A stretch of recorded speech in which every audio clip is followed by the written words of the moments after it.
ಕೃಪೆಯಿಂದ ನಮ್ಮನ್ನು ನಡೆಸಲು ಶಕ್ತನಾಗಿರುವ ದೇವರೇ ನಿನಗೆ ಸ್ತೋತ್ರ ಕರ್ತನೆ. ಸಜೀವವುಳ್ಳ ದೇವರೇ ನಿನಗೆ ಸ್ತೋತ್ರ. ಯೇಸು ರಾಜನೇ ಹಲ್ಲೆಲೂಯಾ.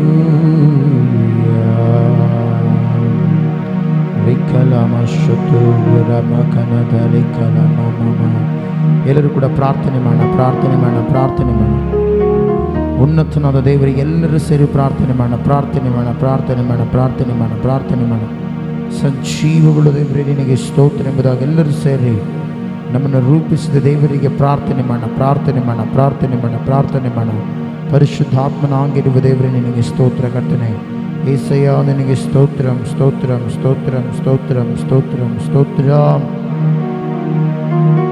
ಹಲ್ಲೆಲೂಯಾ. ರಿಕಮಲ ಶತೂರಲರಕರಮ ಯೇಸುವೇ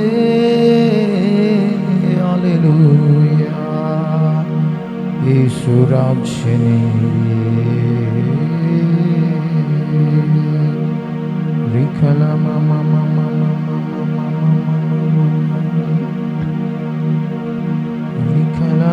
ಶತು ವಿಕಲಮ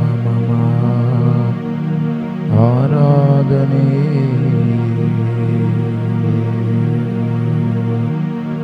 ವಿಕಲಮ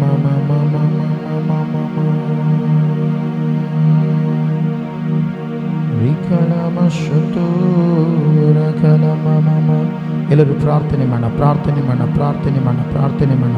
ಮಾಡೋಣ. ಯೇಸುವೇ ನಿನಗೆ ಸ್ತೋತ್ರ ಕರ್ತನೆ. ಉನ್ನತನಾಗಿರುವ ದೇವರೇ ನಿನಗೆ ಸ್ತೋತ್ರ ದೇವರೇ. ಸ್ವರ್ಗಾಧಿಪತಿಯಾಗಿರುವ ದೇವ ನಿನಗೆ ಸ್ತೋತ್ರ. ನೀತಿಯ ರಾಜನೇ ನಿನಗೆ ಸ್ತೋತ್ರ ದೇವರೇ. ಪರಿಶುದ್ಧಾತ್ಮನಾಗಿರುವ ದೇವರೇ ನಿನಗೆ ಸ್ತೋತ್ರ ಕರ್ತನೆ. ಬನ್ನಿರಿ ಪವಿತ್ರಾತ್ಮನಾಗಿರುವ ದೇವರೇ ನಿನಗೆ ಸ್ತೋತ್ರ.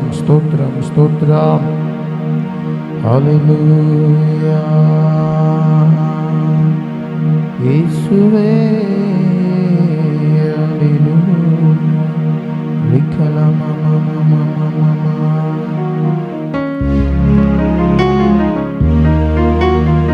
ಬನ್ನಿರಿ ಪವಿತ್ರಾತ್ಮನೇ ನಿನಗೆ ಸ್ತೋತ್ರ. ಹಲ್ಲೆಲೂಯಾ. ಯೇಸುವೇ ನಿನಗೆ ಸ್ತೋತ್ರ.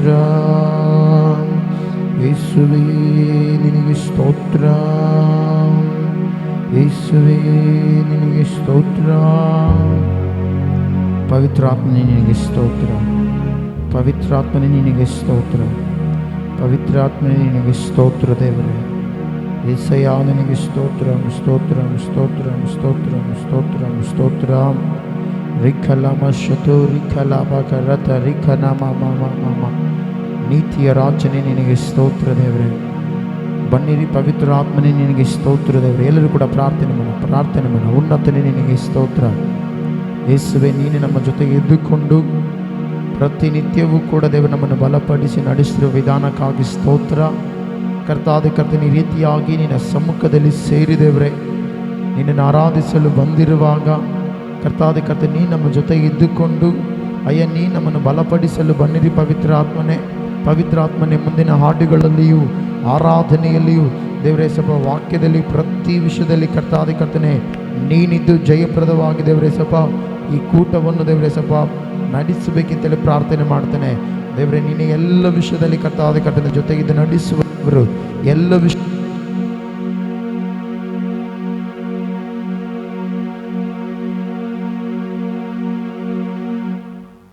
ಸ್ತೋತ್ರಂ ದೇವರೇ ನೀನೇ ಮುಂದಿನ ಎಲ್ಲ ವಿಷಯದಲ್ಲಿದ್ದು ನೀನೊಬ್ಬಾತ ನಡೆಸಿ ನೀನು ಮಹಿಮೆ ಹೊಂದಬೇಕೆಂದು ಕೇಳುತ್ತಾ ಯೇಸುವಿನ ಹೆಸರಿನಲ್ಲಿಯೇ ಈ ಪ್ರಾರ್ಥನೆ ಕೈಗೆ ಸಮರ್ಪಿಸಿ ಬೇಡುತ್ತೇನೆ ತಂದೆಯಾದ ದೇವರೇ. ಆಮೆನ್.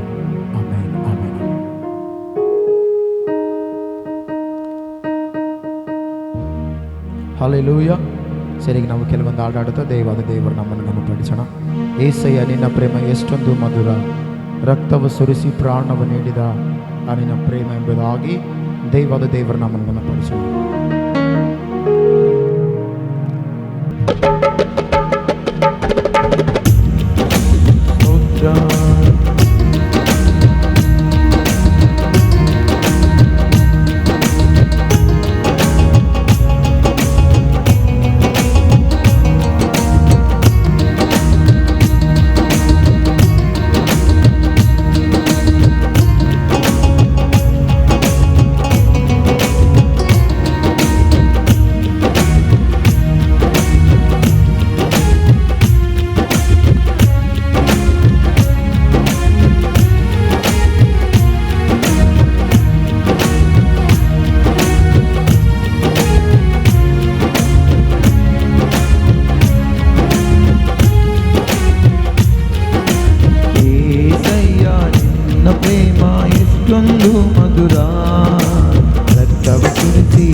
ಬದಲಾದ ನನ್ನ ಜೀವಿತ ನಿನಗಾಗಿ ಮಾಡಿರುವೆ, ನೀ ನನಗಾಗಿ ಮಾಡಿರುವೆ.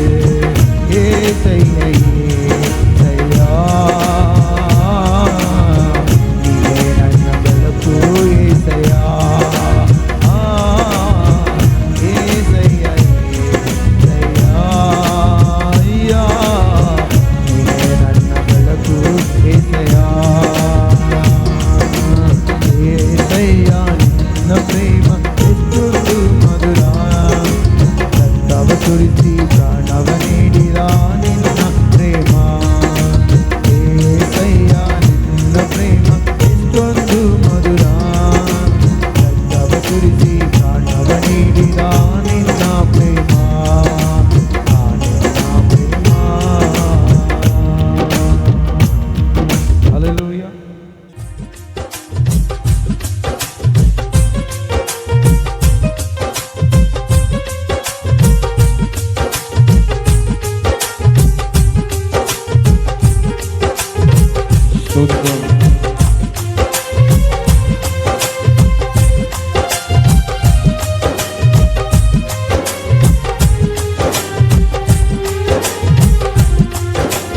ఆరని ప్రేమ ఇది, ఆత్మజాలని జ్వాల ఇది. ఆరని ప్రేమ ఇది, ఆత్మజాలని జ్వాల ఇది. అతి శ్రేష్టమైనది, అంతమే లేనిది, అవధులే లేనిది, అక్షయమైన ప్రేమ ఇది. అతి శ్రేష్టమైనది, అంతమే లేనిది, అవధులే లేనిది, అక్షయమైన ప్రేమ ఇది. కలువరి ప్రేమ ఇది, క్రీస్తు కలువరి ప్రేమ ఇది. కలువరి ప్రేమ ఇది, క్రీస్తు కలువరి ప్రేమ ఇది. ఆరని ప్రేమ ఇది, ఆత్మజాలని జ్వాల ఇది. ఆరని ప్రేమ ఇది, ఆత్మజాలని జ్వాల ఇది.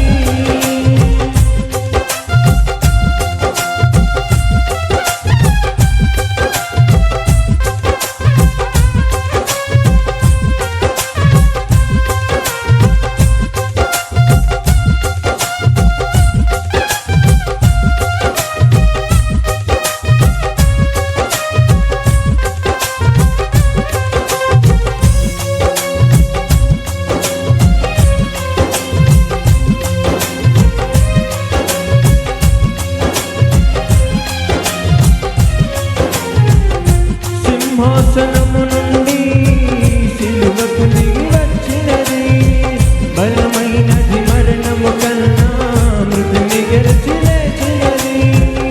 సింహాసనము నుండి సిలువకు దిగి వచ్చినది, బలమైనది మరణము కన్నా మృతిని గెలిచి లేచినది. ఇది సజీవమైనది, ఇదే సత్యమైనది, ఇదే నిత్యమైనది, క్రీస్తు యేసు ప్రేమ ఇది.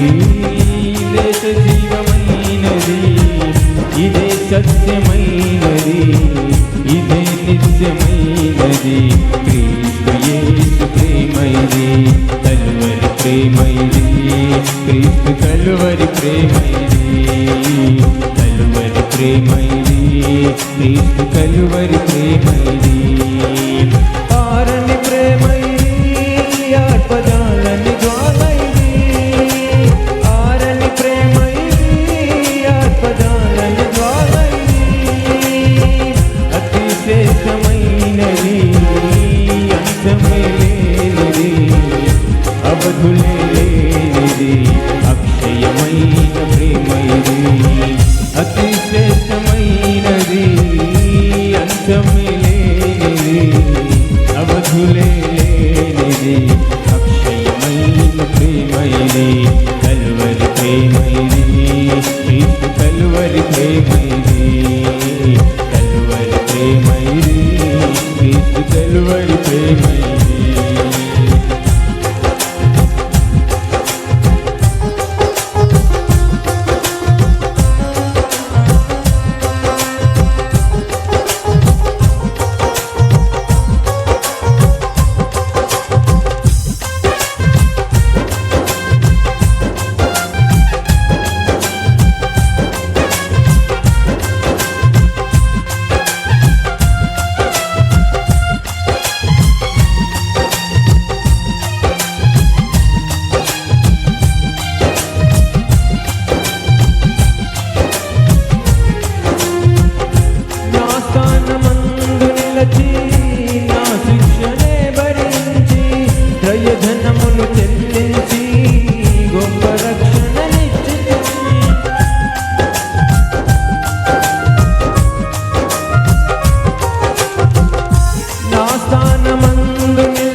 వాగ్దానమిచ్చినది.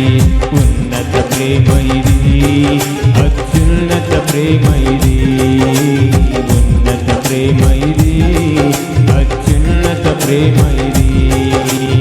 ఆరని ప్రేమ ఇది, ఆపదాలని జ్వాల ఇది. ఆరని ప్రేమ ఇది, ఆపదాలని జ్వాల ఇది.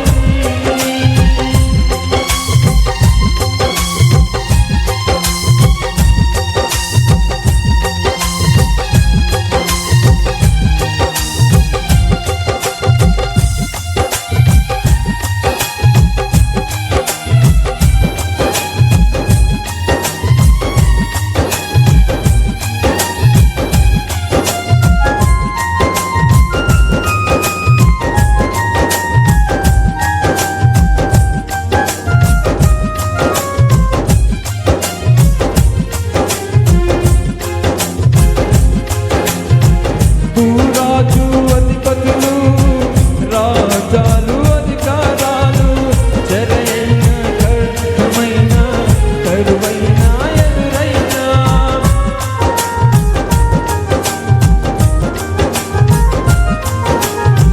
భూరాజులు అధిపతులు, రాజాలు, అధికారాలు, చెరైన ఖడ్గమైన కరువైన ఎదురైన.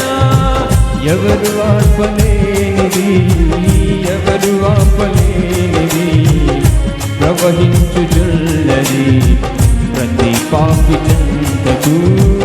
ఎవరు ఆపలేనిది, ఎవరు ఆపలేనిది, ప్రవహించుచున్నది ప్రతి పాపి చెంతకు. ప్రేమ ప్రవాహమిది, క్రీస్తు ప్రేమ ప్రవాహమిది. ప్రేమ ప్రవాహమిది, క్రీస్తు ప్రేమ ప్రవాహమిది. ఆరని ప్రేమ ఇది, ఆత్మజాలని జ్వాల ఇది. ఆరని ప్రేమ ఇది, ఆత్మజాలని జ్వాల ఇది. అతి శ్రేష్టమైనది, అంతమే లేనిది, అవధులే లేనిది, అక్షయమైన ప్రేమ ఇది. అతి శ్రేష్టమైనది, అంతమే లేనిది, అవధులే లేనిది, అక్షయమైన ప్రేమ ఇది. కలువరి ప్రేమ ఇది, క్రీస్తు కలువరి ప్రేమ ఇది. కలువరి ప్రేమ ఇది, క్రీస్తు కలువరి ప్రేమ ఇది. హల్లెలూయా. స్తోత్రం. హల్లెలూయా.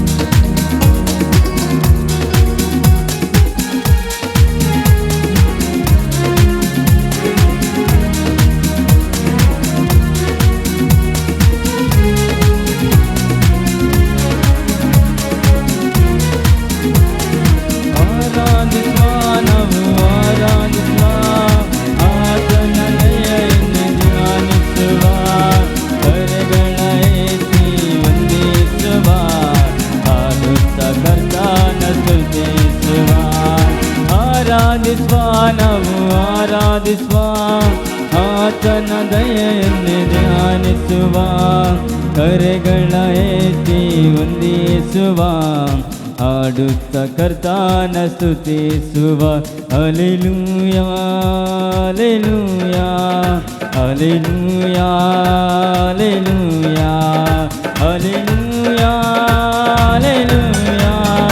Hallelujah hallelujah Hallelujah, hallelujah, hallelujah, hallelujah, hallelujah.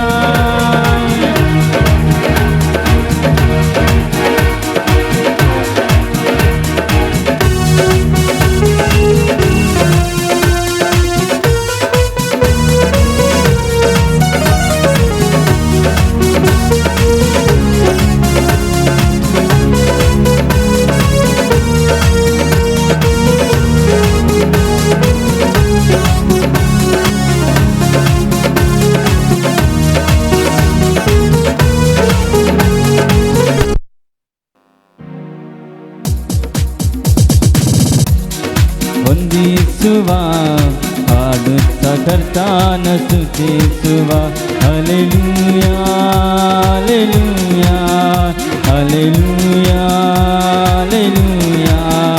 Hallelujah hallelujah hallelujah hallelujah hallelujah hallelujah ಯೇಸುವಿನ ರಕ್ತ ನನ್ನ ಪಾಪದಿ ವಿಮೋಚಿಸಿತು ಯೇಸುವಿನ ರಕ್ತ ನನ್ನ ರೋಗವ ನೀಗಿಸಿತು ಯೇಸುವಿನ ರಕ್ತ ನನ್ನ ಪಾಪದಿ ವಿಮೋಚಿಸಿತು ಯೇಸುವಿನ ರಕ್ತ ನನ್ನ ರೋಗವ ನೀಗಿಸಿತು ನನ್ನ ಕರದಲ್ಲೇ ನನ್ನ ರೂಪಿಸಿದ ನನಗಿಂದಿಗೂ ಭಯವೇ ಇಲ್ಲ ನನ್ನ ಕರದಲ್ಲಿ ನನ್ನ ರೂಪಿಸಿದ ನನಗಿಂದಿಗೂ ಭಯವೇ ಇಲ್ಲ hallelujah hallelujah hallelujah hallelujah hallelujah hallelujah hallelujah hallelujah hallelujah hallelujah ಆರಾಧಿಸುವ ನಾವು ಆರಾಧಿಸುವ ಆತನ ದಯೆಯನ್ನೇ ಧ್ಯಾನಿಸುವ ಕರೆಗಳ ಏಕೆ ವಂದಿಸುವ ಆಡುತ್ತ ಕರ್ತನ ಸ್ತುತಿಸುವ ಆರಾಧಿಸುವ ನಾವು ಆರಾಧಿಸುವ ಆತನ ದಯೆಯನ್ನೇ ಧ್ಯಾನಿಸುವ ಕರೆಗಳ ಏಕೆ ವಂದಿಸುವ ಆಡುತ್ತ ಕರ್ತನ ಸ್ತುತಿಸುವ hallelujah hallelujah hallelujah hallelujah hallelujah hallelujah hallelujah hallelujah hallelujah ಆತ್ಮನ ಫಲಗಳಿಂದ ನನ್ನನ್ನು ತುಂಬಿಸಿರಿ ಪ್ರೇಮದಿ ಎಲ್ಲವನ್ನು ಸಾಧಿಸುವ ಶಕ್ತಿ ನೀಡಿ ಆತ್ಮನ ಫಲಗಳಿಂದ ನನ್ನನ್ನು ತುಂಬಿಸಿರಿ ಪ್ರೇಮದಿ ಎಲ್ಲವನ್ನು ಸಾಧಿಸುವ ಶಕ್ತಿ ನೀಡಿ ಆತ್ಮನದಿಯಲ್ಲೇ ನಿತ್ಯ ನವ್ಯವಾಗಲು ನನ್ನ ಸಂಪೂರ್ಣ ಸಮರ್ಪಿಸುವೆ ಆತ್ಮನದಿಯಲ್ಲೇ ನಿತ್ಯ ನವ್ಯವಾಗಲು ನನ್ನ ಸಂಪೂರ್ಣ ಸಮರ್ಪಿಸುವೆ hallelujah hallelujah hallelujah hallelujah hallelujah hallelujah hallelujah hallelujah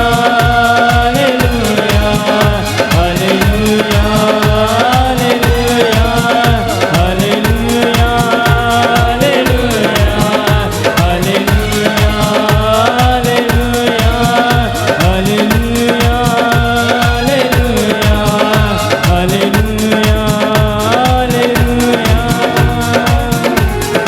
hallelujah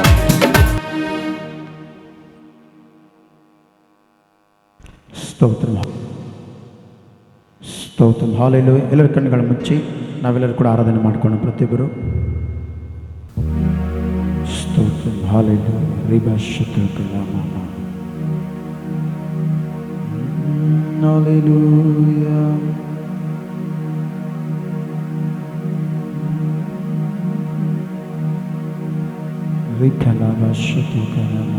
ಸ್ತೋತ್ರ. ಎಲ್ಲರೂ ಕೂಡ ದೈವದ ದೇವರನ್ನು ಆರಾಧಿಸೋಣ.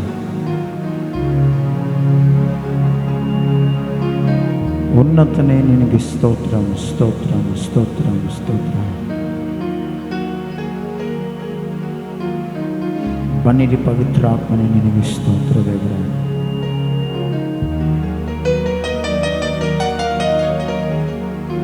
ಯೇಸುವೇ ಹಲ್ಲೆಲೂಯಾ. ನನ್ನ ಶತೂರಿ ಕಲಮ ಮಮ ಉನ್ನತನೇ ಹಲ್ಲೆಲೂಯಾ. ನನ್ನ ಆದಿಯು ನೀನೇ ದೇವಾ, ನನ್ನ ಅಂತ್ಯವು ನೀನೇ ಯೇಸು.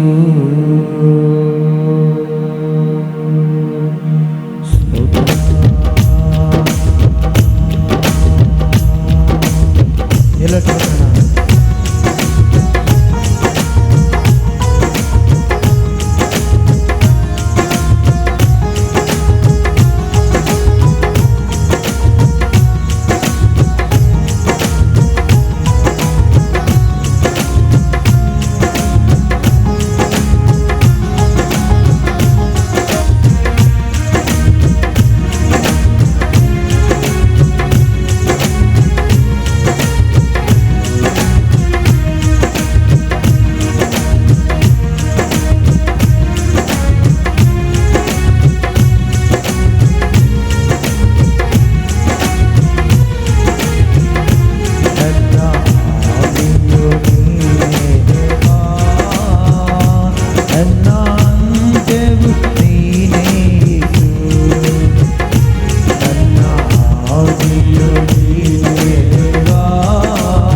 ಯಾವಾಗಲೂ ನೀನನ್ನು ಸ್ತುತಿ ಮಾಡುವೆ ಕಣ್ಣೀರಿಂದ.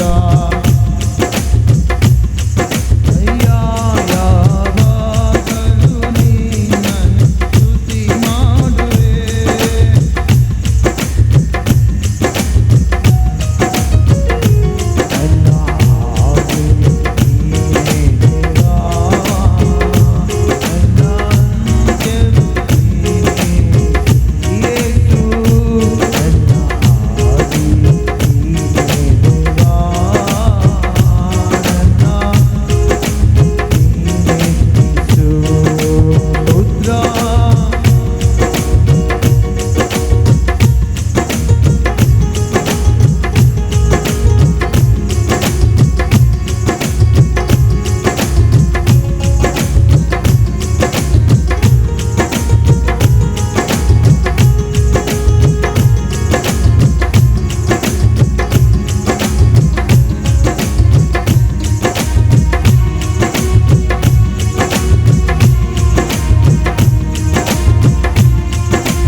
ನನ್ನನ್ನು ಹೊರೆಯಾಗಿ ಹೋಗುತ್ತಾರೆ ಅಯ್ಯ.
ಯೇಸುವೆ ಯೇಸು ರಾಜ ನಿನ್ನನ್ನು ಪ್ರೀತಿಸುವೆ ಯೇಸುವೆ ಯೇಸು ರಾಜ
ಪರಿಶುದ್ಧನಾಗಿರುವ ದೇವರೇ, ನಿನಗೆ ಸ್ತೋತ್ರ ಕರ್ತನೆ. ಈ ದಿನ ದೇವರೇ ಸಪ ನಿನ್ನ ಕೃಪೆಯಿಂದ ಆರಾಧನೆ ವಿಷಯದಲ್ಲಿ ನೀನು ನಡೆಸಿದಕ್ಕಾಗಿ ಸ್ತೋತ್ರ. ಮತ್ತು ದೇವರೇ ಕರ್ತಾದೆ ಕರ್ತನೆ, ನೀನೇ ಎಲ್ಲ ವಿಷಯದಲ್ಲಿ ದೇವರು ನಮ್ಮ ಜೊತೆ ಇದ್ದುಕೊಂಡು ಬಲಪಡಿಸಿ ಕರ್ತಾದೆ ಕರ್ತನೆ, ನೀನೇ ನಮ್ಮನ್ನು ಸ್ಥಿರಪಡಿಸಿದ ಆತನಾಗಿದೆಯಾ. ಈ ಆರಾಧನೆ ದೇವರೇ ಸಪ ನೀನು ಜಯಪ್ರದವಾಗಿ ನಡೆಸಿದಕ್ಕಾಗಿ ಸ್ತೋತ್ರ.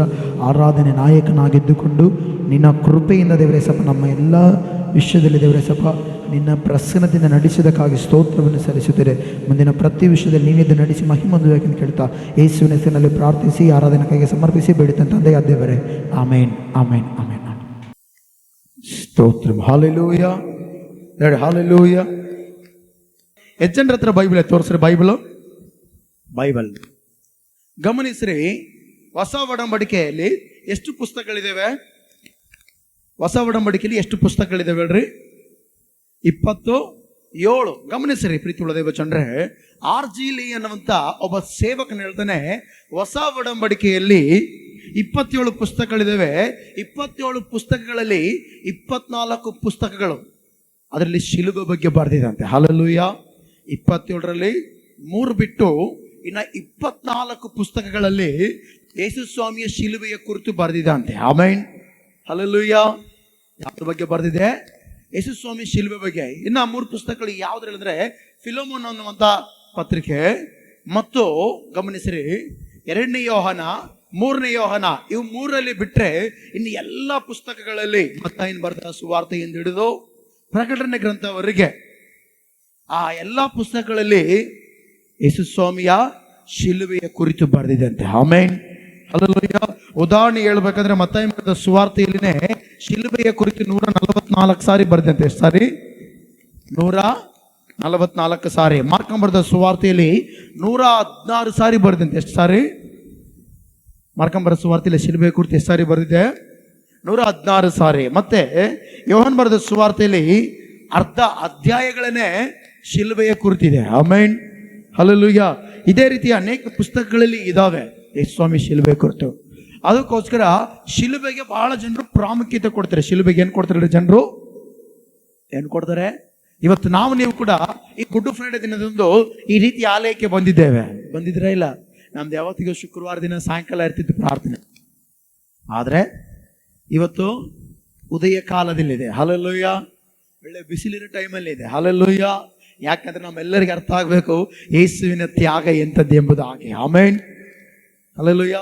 ನಾವು ಶೀಟ್ ಕೆಳಗಿದ್ದೇನೆ ಎಷ್ಟು ಹಿಂಸಿಸ್ತಿದೀವಲ್ಲ. ಈಗ ಸೆಕೆ 1, 2ನೇದಾಗಿ ಕಾವು ಬಾಡಿ ಹೀಟ್ ಆಗ್ತಿದೇನಾ? ಇಲ್ಲ.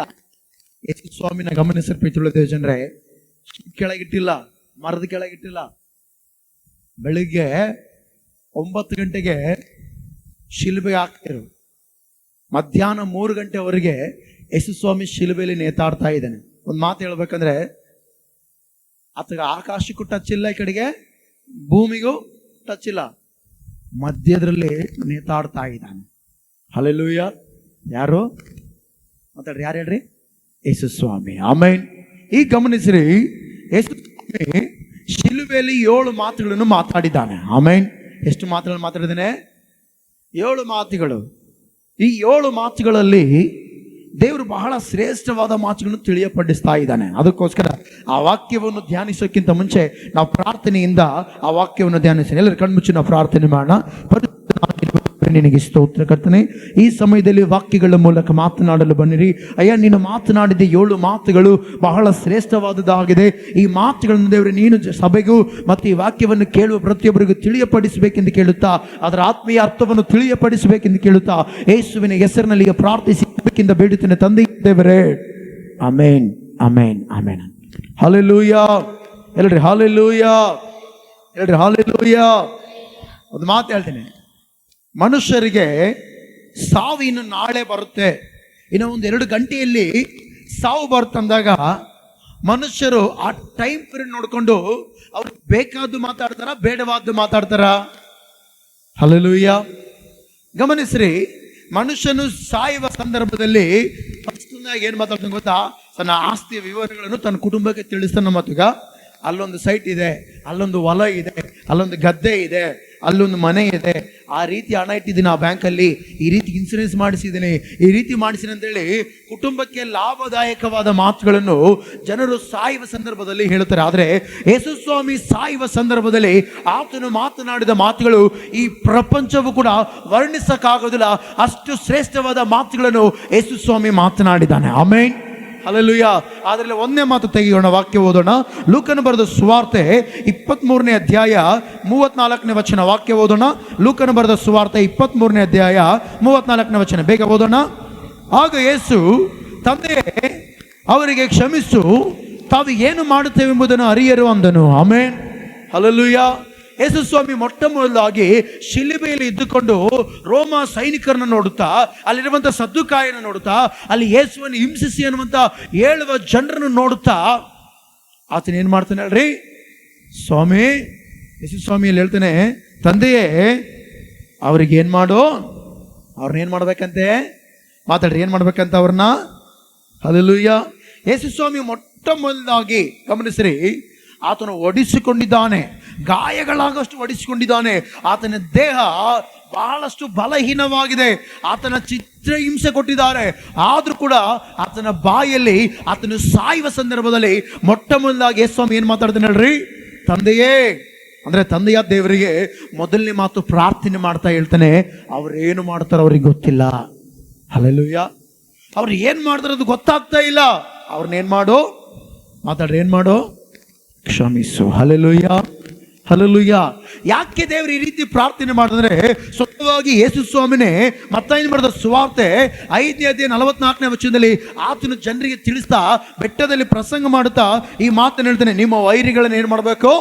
ಪ್ರೀತಿಸಬೇಕು. ವೈರಿಗಳನ್ನ ಏನು ಮಾಡ್ಬೇಕಂತೆ? ಹಲ್ಲೆಲೂಯಾ. ಈಗ ಯೇಸು ಸ್ವಾಮಿ ಹೇಳಿದ್ರೆ ಅದ್ರ ಪ್ರಕಾರ ನಡಿಬೇಕಾ ಬೇಡ? ಇವತ್ತು ಅದೆಷ್ಟೋ ಜನರು ಹೇಳ್ತಾರೆ, ಅದ್ರ ಪ್ರಕಾರ ನಡೆಯೋದಿಲ್ಲ. Hallelujah, hallelujah. ಈಗ ಯಾರಾದ್ರೂ ಇರ್ಲಿ ಕ್ಷಮಿಸ ಅಂತ ಹೇಳ್ತಾರ, ಅವರೇ ಕ್ಷಮಿಸೋದಿಲ್ಲ. ಆದ್ರೆ ಯೇಸು ಸ್ವಾಮಿ ಪರ್ವತದ ಪ್ರಸಂಗದಲ್ಲಿ ಆತನ ಹೇಳ್ತಾನೆ, ನಿಮ್ಮ ವೈರಿಗಳನ್ನ ಏನ್ ಮಾಡ್ರಿ? ಏನ್ ಮಾಡ್ಬೇಕಂತೆ? ಪ್ರೀತಿಸ್ಬೇಕಂತೆ. ನಿಮ್ಮನ್ನು ಹಿಂಸೆ ಪಡಿಸೋರ್ಗೋಸ್ಕರ ಏನ್ ಮಾಡ್ಬೇಕಂತೆ? ಅಂದ್ರೆ ಈಗ ದೇವರು ಶಿಲುಬೆಯಲ್ಲಿ ಏನ್ ಮಾಡ್ತಾನೆ ಹೇಳ್ರಿ? ಆತನನ್ನು ಹಿಂಸಿಸಿದ ಜನರಿಗೋಸ್ಕರ, ಆತನ ಹಿಂಸಿಸಂತ ಹೇಳಿದ ಜನರಿಗೋಸ್ಕರ ಯೇಸು ಸ್ವಾಮಿ ಏನ್ ಮಾಡ್ತಿದ್ದಾನೆ? ಪ್ರಾರ್ಥಿಸ್ತಾ ಇದ್ದಾನೆ. ಹಲ್ಲೆಲೂಯಾ. ಏನ್ ಮಾಡ್ತಿದ್ದಾನೆ ಹೇಳ್ರಿ? ಮೊದಲನೇ ಮಾತು ಪ್ರಾರ್ಥನೆ. ಹಲ್ಲೆಲೂಯಾ. ಯೇಸು ಸ್ವಾಮಿ ಪ್ರಾರ್ಥನೆ ಮಾಡ್ತಾ ಹೇಳ್ತಾನೆ, ತಂದೆಯೇ ಅವ್ರೇನ್ ಮಾಡ್ತಾರ ಅವರು ಅರಿಯರು, ಅವ್ರನ್ನೇನ್ ಮಾಡು? ಕ್ಷಮಿಸು. Hallelujah, hallelujah. ಈ ಪ್ರಾರ್ಥನೆ ಮೂಲಕ ಯೇಸು ಸ್ವಾಮಿ ಪ್ರವಾದನೆ ವಾಕ್ಯವನ್ನು ಕೂಡ ನೆರವೇರಿಸಿದ್ದಾನೆ. ಆಮೆನ್. ಯೇಸು ಸ್ವಾಮಿ ಈ ಒಂದನೇ ಮಾತು ಮಾತನಾಡ್ತಾ ಪ್ರವಾದನೆ ವಾಕ್ಯ ಕೂಡ ನೆರವೇರಿಸಿ ನೆಲೆತ ಪ್ರವಾದನೆ ವಾಕ್ಯ ಯೆಶಾಯ ಬರೆದ ಪ್ರವಾದನೆ ಪುಸ್ತಕ 53ನೇ ಅಧ್ಯಾಯ 12ನೇ ವಚನ ಲಾಸ್ಟ್ ಇರುತ್ತೆ ನೋಡ್ರಿ. ಅವರಿಗಾಗಿ ವಿಜ್ಞಾಪನೆ ಮಾಡಿದ್ದಾನಲ್ಲ. ಹಲ್ಲೆಲೂಯಾ. ಯಾರಿಗಾಗಿ ವಿಜ್ಞಾಪನೆ ಮಾಡಿದ್ದಾನೆ ಯೇಸು ಸ್ವಾಮಿ? ತನ್ನನ್ನು ಹಿಂಸಿಸುವವರಿಗೋಸ್ಕರ. ಹಲ್ಲೆಲೂಯಾ. ತಮ್ಮ ವೈರಿಗಳಿಗೋಸ್ಕರ. ಹಲ್ಲೆಲೂಯಾ. ಯೇಸು ಸ್ವಾಮಿ ಏನ್ ಮಾಡಿದ್ದಾನೆ ಹೇಳ್ರಿ? ದ್ವೇಷ ಮಾಡಿಲ್ಲ, ಬದಲಾಗಿ ಪ್ರೀತಿಸಿದ್ದಾನೆ. ಆಮೆನ್. ಅದಕ್ಕೋಸ್ಕರ ಆಡಾಡಿದ್ವಲ್ಲ, ಪ್ರೀತಿಸುವೆ ಯೇಸು ರಾಜ, ನಿನ್ನನ್ನೇ ಪ್ರೀತಿಸುವೆ. ಯಾಕೆ ನಾವು ಈ ರೀತಿ ಆಡ್ತಂದ್ರೆ, ಯೇಸು ಕ್ರಿಸ್ತನು 2000 ವರ್ಷಗಳ ಹಿಂದೆ ನಮ್ಮ ಪಿತೃಗಳು ಮಾಡಿದ ತಪ್ಪುಗಳನ್ನು ಆತನು ಕ್ಷಮಿಸಿದ್ದಾನೆ. ಯಾಕೆಂದ್ರೆ ಆತನು ಎಲ್ಲಾ ಜನರನ್ನು ಪ್ರೀತಿಸಿದ್ದಾನೆ. Amen, hallelujah. ಆತನ ಎಲ್ಲ ಜನರನ್ನ ಏನ್ ಮಾಡಿದ್ದಾನೆ ಹೇಳ್ರಿ? ಮಾತಾಡ್ರಿ, ಎಲ್ಲ ಜನರನ್ನ ಏನ್ ಮಾಡಿದ್ದಾನೆ ಯೇಸು ಸ್ವಾಮಿ? ಪ್ರೀತಿಸಿದ್ದಾನೆ. ಹಲ್ಲೆಲೂಯಾ. ದೇವರು ಗಮನಿಸಿದ ಪ್ರೀತಿಯುಳ್ಳ ದೇವಚಂದ್ರೆ, ಆತನು ಈ ಭೂ ಪ್ರಪಂಚಕ್ಕೆ ತಿಳಿಸಿರುವ ಮಾತು ಒಂದೇ, ಶಿಲುಬೆಯಲ್ಲಿ ಇರುವಾಗಲೂ ಕೂಡ ಆತನೊಂದು ಮಾದರಿಯಾಗಿ ನಿಂತುಕೊಂಡು ಅನೇಕ ಜನರು ಈ ರೀತಿ ಮಾಡಬೇಕೆಂಬುದಾಗಿ ಆತನು ತನ್ನ ಕರ್ತವ್ಯವನ್ನು ತೋರಿಸಿದನು. ಏನೋ ಅನೇಕ ಜನ ನಾವು ಪ್ರೀತಿಸಬೇಕು, ಅವ್ರು ನಮ್ಮನ್ನು ಹಿಂಸಿಸಿದ್ರು ಕೂಡ ಅವ್ರನ್ನ ಕ್ಷಮಿಸಬೇಕು, ಅವ್ರಿಗೋಸ್ಕರ ನಾವೇನು ಮಾಡಬೇಕು? ಪ್ರಾರ್ಥಿಸಬೇಕು. ಹಲ್ಲೆಲೂಯಾ. ಏನು ಮಾಡ್ಬೇಕು ನಾವು? ಅವ್ರಿಗೋಸ್ಕರ ಪ್ರಾರ್ಥಿಸ್ಬೇಕು. ಒಂದು ಮಾತು ಹೇಳ್ತೀನಿ, ಸೈತಾನನು ಏನ್ ಮಾಡ್ತಾನೆ ಗೊತ್ತಾ? ನಾವೇನಾದ್ರೂ ಯಾರಾದ್ರೂ ನಮಗೆ ವಿರುದ್ಧವಾಗಿ ನಿಂತಾಗ ಅವ್ರನ್ನ ಒಡಿ ಅಂತೇಳಿ ಪ್ರೇರೇಪಿಸ್ತಾನೆ. ಸೈತಾನ ಏನ್ ಮಾಡ್ತಾನೆ ಹೇಳ್ರಿ? ಒಡಿ, ಅವನ ನಾಶ ಮಾಡವನ್ನ, ಅವನ ಎಂಡು ಮಾಡಂತೇಳಿ ಸೈತಾನು ಪ್ರೇರೇಪಿಸ್ತಾನೆ. ಅದಕ್ಕೋಸ್ಕರ ಇವತ್ತು ಅದೆಷ್ಟೋ ಜನರ ಸಭೆಗಳಲ್ಲಿ ಹೊರೆಯಲ್ಲಿ ಗಮನಿಸುವುದಾದ್ರೆ ವೈರಿಗಳನ್ನ ಕ್ಷಮಿಸೋದಿಲ್ಲ. ಹಲ್ಲೆಲೂಯಾ. ಯಾಕಂದ್ರೆ ಸೈತಾನು ಜನರ ಮನೋನೇತ್ರಗಳನ್ನ ಏನ್ ಮಾಡಿದ್ರೆ ಹೇಳ್ರಿ, ಮುಚ್ಚಿದ ಎಂಬುದಾಗಿ ಪೌಲನ್ ಹೇಳ್ತಾನೆ. ತೆಗಿರಿ ವಾಕ್ಯ ಓದೋಣ. 2 ಕೊರಿಂಥಿ 4:4 ವಚನದಲ್ಲಿ ನೋಡುವುದಾದ್ರೆ, ಇವರಲ್ಲಿ ದೇವರ ಪ್ರತಿರೂಪವಾಗಿರುವ ಕ್ರಿಸ್ತನ ಪ್ರಭಾವವನ್ನು, ಅಂದ್ರೆ ಕ್ರಿಸ್ತನು ಮಾಡಿದ ಮಾದರಿಯನ್ನು, ಕ್ರಿಸ್ತನು ತೋರಿಸಿದ ಆ ದಾರಿಯನ್ನು ಅಲ್ಲಿ ನೋಡುವುದಾದ್ರೆ, ತೋರಿಸುವ ಸುವಾರ್ತೆಯ ಪ್ರಕಾಶವು ಉದಯವಾಗಬಾರದೆಂದು ಈ ಪ್ರಪಂಚದ ದೇವರು ಯಾರು ಹೇಳ್ರಿ? ಸೈತಾನನು. ಯಾಕೆ ಸೈತಾನ ಅಂದ್ರೆ, ಯೇಸು ಕ್ರಿಸ್ತನ 40 ದಿನಗಳ ಕಾಲ ಉಪವಾಸ ಪ್ರಾರ್ಥನೆ ಮಾಡುವಾಗ ಸೈತಾನ ಯೇಸುವನ್ನು ಬೆಟ್ಟದ ಮೇಲೆ ಕರ್ಕೊಂಡು ಹೋಗಿ, ಇಗೋ ಇದೆಲ್ಲ ನನಗೆ ಕೊಡಲ್ಪಟ್ಟಿದೆ, ನೀನು ನನಗೆ ಅಡ್ಡ ಬಿದ್ರೆ ನಾನು ಇದೆಲ್ಲ ನಿನಗೆ ಕೊಡ್ತೀನಿ ಅಂತಂದ್ರೆ, ಅರ್ಥ ಮಾಡ್ರಿ, ಈ ಭೂ ಪ್ರಪಂಚ ಸೈತಾನನು ಅಕ್ರಮ ಮಾಡಿಕೊಂಡಿದ್ದಾನೆ. ಹಲ್ಲೆಲೂಯಾ. ಅದಕ್ಕೋಸ್ಕರ ಗಮನಿಸ್ರಿ, ಸೈತಾನ ಅನೇಕರಿಗೆ ಮಾದರಿಯಾಗಿದ್ದಾನೆ. ಆದರೆ ಯೇಸು ಸ್ವಾಮಿ ಶಿಲುಬೆಯಲ್ಲಿ ಮಾತನಾಡಿದ ಮಾತಿಂದ ನಾವು ಆತನ ಮಾದರಿಯಾಗಿ ತೆಗೆದುಕೊಳ್ಳಬೇಕು. ಹಲ್ಲೆಲೂಯಾ. ಇಲ್ಲಿ ನೋಡ್ರಿ, ವಾಕ್ಯ ಹೇಳ್ತಲ್ಲ, ಕ್ರಿಸ್ತನ ಪ್ರಭಾವವನ್ನು ತೋರಿಸುವ ಸುವಾರ್ತೆಯ ಪ್ರಕಾಶವು ಉದಯವಾಗಬಾರದೆಂದು ಈ ಪ್ರಪಂಚದ ದೇವರು ನಂಬಿಕೆ ಇಲ್ಲದವರ ಮನಸ್ಸನ್ನು ಏನ್ ಮಾಡಿದ್ದಾನೆ? ಮಂಕು ಮಾಡಿದ್ದಾನೆ. ತೆಲುಗು ವಾಕ್ಯ ನೋಡ್ತೇವೆ, ಅವರ ಮನೋನೇತ್ರಗಳನ್ನ ಏನ್ ಮಾಡಿದ್ದಾನೆ ಹೇಳ್ರಿ? ಅವ್ರ ಮನೋನೇತ್ರಗಳನ್ನ ಏನ್ ಮಾಡಿದ್ದಾನೆ? ಮುಚ್ಚಿಬಿಟ್ಟಿದ್ದಾನೆ. ಹಲ್ಲೆಲೂಯಾ. ಅಂದ್ರೆ ವಾಕ್ಯನ ಸ್ವೀಕಾರ ಮಾಡ್ಕೊಳ್ತಾರೆ, ಅದ್ರ ಪ್ರಕಾರ ನಡೆಯೋದಿಲ್ಲ. ಹಲ್ಲೆಲೂಯಾ. ಯೇಸು ಸ್ವಾಮಿ ಗಮನಿಸ್ರಿ, ಹೇಳ್ದ, ತಂದೆಯೇ ಅವ್ರು ಏನ್ ಮಾಡ್ತಾರೆ? ಅವರು ಅರಿಯರು, ಅವ್ರನ್ನ ಏನ್ ಮಾಡು? ಕ್ಷಮಿಸು. ಹಲ್ಲೆಲೂಯಾ. ಅಂದ್ರೆ ಯೇಸು ಸ್ವಾಮಿನ ರಾತ್ರಿಯಿಂದ ಚಿತ್ರಹಿಂಸೆಗೊಳಿಸ್ತಾನೆ ಇದ್ದಾರೆ, ರಾತ್ರಿಯಿಂದ ಹೊಡಿತಾನೆ ಇದ್ದಾರೆ. ಗೆತ್ಸೆಮನೆ ತೋಟದಲ್ಲಿ ಹಿಡ್ಕೊಂಡು ಹೋಗಿದ್ರಿಂದ ಅಲ್ಲಿಂದ ಆತನಿಗೆ ಬಹಳಷ್ಟು ಚಿತ್ರಹಿಂಸೆ ಕೊಡ್ತಾ ಇದ್ದಾರೆ. ಅದಕ್ಕೋಸ್ಕರ ನಾನು ನಿನ್ನೆ ಯೂಟ್ಯೂಬಲ್ಲಿ ಒಂದು ವಾಕ್ಯ ಬಿಟ್ಟಿದ್ದೀನಿ. ಆ ವಾಕ್ಯ ಏನಂದ್ರೆ, ಶಿಲುಬೆಯ ಶರೀರ, ಮಾನಸಿಕ, ಆತ್ಮಿಕ ತ್ಯಾಗ ಅಂತ ಹೇಳಿ. ಹಲ್ಲೆಲೂಯಾ. ಅದು ಯೇಸು ಸ್ವಾಮಿಗೆ ಮಾಡಿದ ಆ ಹಿಂಸೆಗಳ ಬಗ್ಗೆ ನಾನು ಹೇಳಿದ್ದೇನೆ. ಹಲ್ಲೆಲೂಯಾ. ಆ ವಾಕ್ಯ ಯೂಟ್ಯೂಬಲ್ಲಿ ಇದೆ, ಗಮನಿಸ್ರಿ. ಯೇಸುವನ್ನು ಚಿತ್ರಹಿಂಸೆ ಕೊಟ್ಟಿದ್ದಾರೆ, ಆದ್ರೂ ಕೂಡ ಯೇಸು ಸ್ವಾಮಿ ಬಾಯಲ್ಲಿ ಏನು ಬರಲಿಲ್ಲ ಹೇಳ್ರಿ? ದ್ವೇಷ ಬರಲಿಲ್ಲ, ಪ್ರೀತಿಸಿದ್ದಾನೆ. ಆಮೇನ್. ಹಲ್ಲೆಲೂಯಾ. ತಂದೆಯವರು ಏನ್ ಮಾಡ್ತಾರೆ? ಅವರು ಹರಿಯರು, ಅವ್ರನ್ನ ಕ್ಷಮಿಸುವಂತ. ಆಮೇನ್. ಸೈತಾನು ಇದು ಮಾಡಬಾರ್ದು ಅಂತ ಹೇಳಿ ನಮ್ಮ ಮನೋನೇತ್ರಗಳನ್ನು, ನಮ್ಮ ಮನಸ್ಸನ್ನು ಮಂಕು ಮಾಡ್ತಾ ಇದ್ದಾನೆ. ಹಲ್ಲೆಲೂಯಾ. ಆದ್ರೆ ಆ ಮಂಕು ಮಾಡುವ ಸೈತಾನನ ಕಾರ್ಯಗಳನ್ನು ಓಡಿಸಿ ನಾವು ಕೂಡ ಏನ್ ಮಾಡ್ಬೇಕು ಹೇಳ್ರಿ? ಏನ್ ಮಾಡ್ಬೇಕು? ಕ್ಷಮಿಸಬೇಕು, ಪ್ರೀತಿಸಬೇಕು. ಆಮೇನ್. ಹಲ್ಲೆಲೂಯಾ. ಈ ಕಾರ್ಯವನ್ನು ಒಬ್ಬ ಯೌವನಸ್ಥನು ಮಾಡಿದ ಬೈಬಲಲ್ಲಿ. ಅದನ್ನ ಎಲ್ಲ ಸಭೆಯಲ್ಲಿ ಹೇಳ್ತಾರೆ. ಸ್ಟೆಫೆನ್, ಯಾರು ಹೇಳ್ರಿ? ಸ್ಟೆಫೆನ್. ಹಲ್ಲೆಲೂಯಾ. ಸ್ಟೆಫೆನನು ಸುವಾರ್ತೆ ಸಾರಬಾರ್ದಂತೇಳಿ ಅಲ್ಲಿ ತಡೆಯಾಜ್ಞೆ ಇರುವಾಗ, ರೆಸ್ಟ್ರಿಕ್ಷನ್ ಇರುವಾಗ ಏನ್ ಮಾಡ್ದ ಗೊತ್ತಾ? ಸ್ಟೆಫೆನನು ಹೋದ, ಸುವಾರ್ತೆ ಸಾರಿದ. ಹಲ್ಲೆಲೂಯಾ. ಯೇಸು ಸ್ವಾಮಿ ನಿಜವಾದ ದೇವರು, ಯೇಸು ಸ್ವಾಮಿಯೇ ನಮ್ಮ ರಕ್ಷಕನು, ನಮ್ಮ ಮೆಸ್ಸಿಯನ್ ಅಂತ ಹೇಳಿ ಹೇಳುತ್ತಿರುವಾಗ ಗಮನಿಸ್ರಿ, ಏನ್ ಮಾಡಿದ್ರು ಹೇಳ್ರಿ? ಕಲ್ಲುಗಳು ತಗೊಂಡು ಹೊಡೆದು ಸಾಯಿಸ್ಬಿಟ್ರು. ಯಾರನ್ನ? ಸ್ಟೆಫೆನ್ನ ಸಾಯಿಸ್ಬಿಟ್ರು. ಆದ್ರೆ ಸ್ಟೆಫೆನ್ ಸಾಯುವ ಸಂದರ್ಭದಲ್ಲಿ ಯಾರಾದ್ರೂ ಕೇಳ್ರಿ, ನಮ್ಮ ಅಮ್ಮಗೆ ಹೇಳ್ರಿ ನಾನು ಹೋಗಿ ಬರ್ತಂತ ಹೇಳಿಲ್ಲ ಅಲ್ಲಿ. ಯಾರಾದ್ರೂ ಕೇಳ್ರಿ, ನಾನು ನಮ್ಮ ಮನೆ ಗೊತ್ತಿಲ್ಲದ ಒಂದು ಮನೆ ಕೊಂಡ್ಕೊಂಡಿದ್ದೆ, ಅವೆಲ್ಲ ಐತ್ ನೋಡಂತ ಹೇಳಿಲ್ಲ ಅಲ್ಲಿ. ಸಾಯುವ ಸಂದರ್ಭದಲ್ಲಿ ಸ್ಟೆಫೆನ್ ಏನ್ ಹೇಳ್ತಾನೆ ಗೊತ್ತಾ? ತೆಗಿರಿ ವಾಕ್ಯ ಓದೋಣ. ಅಪೊಸ್ತಲರ ಕೃತ್ಯಗಳು 7ನೇ ಅಧ್ಯಾಯ 60ನೇ ವಚನ ಓದೋಣ ಬೇಗ. ಅಪೊಸ್ತಲರ ಕೃತ್ಯಗಳು 7ನೇ ಅಧ್ಯಾಯ 60ನೇ ವಚನ, ಬೇಗ. ಯೇಸು ಸ್ವಾಮಿಯೇ ನನ್ನ ಆತ್ಮವನ್ನು ಸೇರಿಸಿಕೊ ಎಂದು ಪ್ರಾರ್ಥಿಸಿ ಮೊಣಕಾಲೂರಿ ಕರ್ತನೆ, ಈ ಪಾಪವನ್ನು ಅವರ ಮೇಲೆ ಹೊರಿಸಬೇಡವೆಂದು ಮಹಾಶಬ್ದದಿಂದ ಕೂಗಿದನು. ಹಲ್ಲೆಲೂಯಾ. ಅಂದ್ರೆ ಇಲ್ಲಿ ಅರ್ಥ ಮಾಡಬೇಕು, ಸ್ಟೆಫೆನ್ ಕೂಡ ಸಾಯುವಂತ ಸಂದರ್ಭದಲ್ಲಿ ಯಾರ ಮಾದರಿಲಿ ಹೋಗ್ತದನ್ನ ಹೇಳ್ರಿ? ಯಾರ ಮಾದರಿಲಿ ಹೋಗ್ತದನ? ಯೇಸುವಿನ ಮಾದರಿಲಿ ಹೋಗ್ತಾ ಇದ್ದಾನೆ. ಹಲ್ಲೆಲೂಯಾ. ಯೇಸು ಸ್ವಾಮಿ ಹಾಕಿದ ರೂಟಲ್ಲೇ ಹೋಗುವುದಕ್ಕೆ ಇಷ್ಟಪಡ್ತಾ ಇದ್ದಾನೆ. ಯಾರೋ ಆದ್ರೆ ಒಂದು ಮಾತು ಹೇಳ್ತೀನಿ, ಯೇಸು ಸ್ವಾಮಿ ಏನಂತ ಪ್ರಾರ್ಥನೆ ಮಾಡ್ದ? ಸ್ಟೆಫೆನ್ ಏನಂತ ಪ್ರಾರ್ಥನೆ ಮಾಡ್ದ ಹೇಳ್ರಿ? ತಂದೆ ಅವ್ರು ಏನ್ ಮಾಡ್ತಾರ? ಅವರು ಅರಿಯರಂತೇಳಿ ಯೇಸು ಸ್ವಾಮಿ ಪ್ರಾರ್ಥನೆ ಮಾಡಿದ್ರೆ, ಸ್ಟೆಫೆನ್ ಏನ್ ಮಾಡ್ತಾರೆ ಹೇಳ್ರಿ? ಕರ್ತನೆ, ಈ ಪಾಪವನ್ನು, ಅಂದ್ರೆ ಅಲ್ಲಿ ಯೇಸು ಸ್ವಾಮಿ ಇವ್ರು ಪಾಪ ಕ್ಷಮಿಸಿ ಅಂತ ಹೇಳಿ ಪ್ರಾರ್ಥನೆ ಮಾಡಿಲ್ಲ. ಇಲ್ಲಿ ಸ್ಟೆಫೆನ್ ಏನಂತ ಪ್ರಾರ್ಥನೆ ಮಾಡ್ತಾನೆ? ಈ ಪಾಪವನ್ನು ಇವ್ರ ಮೇಲೆ ಹೋರಿಸಬೇಡ. ಯಾಕೆ ಸ್ಟೆಫೆನ್ ಈ ರೀತಿ ಪ್ರಾರ್ಥನೆ ಮಾಡ್ದ?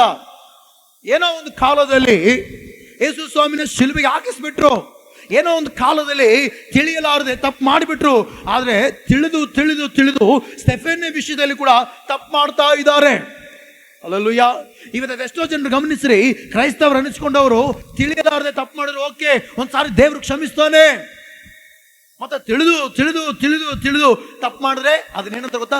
ಪಾಪ ಅಂತಾರೆ ಅದನ್ನ. ಹಲ್ಲೆಲೂಯಾ. ಅದನ್ನೇನಂತಾರೆ ಹೇಳ್ರಿ? ತಿಳಿದು ಮಾಡೋದಕ್ಕೂ ತಿಳಿಯಲಾರದೆ ಮಾಡೋದಕ್ಕೂ ಬಹಳ ವ್ಯತ್ಯಾಸವಿದೆ. ಹಲ್ಲೆಲೂಯಾ.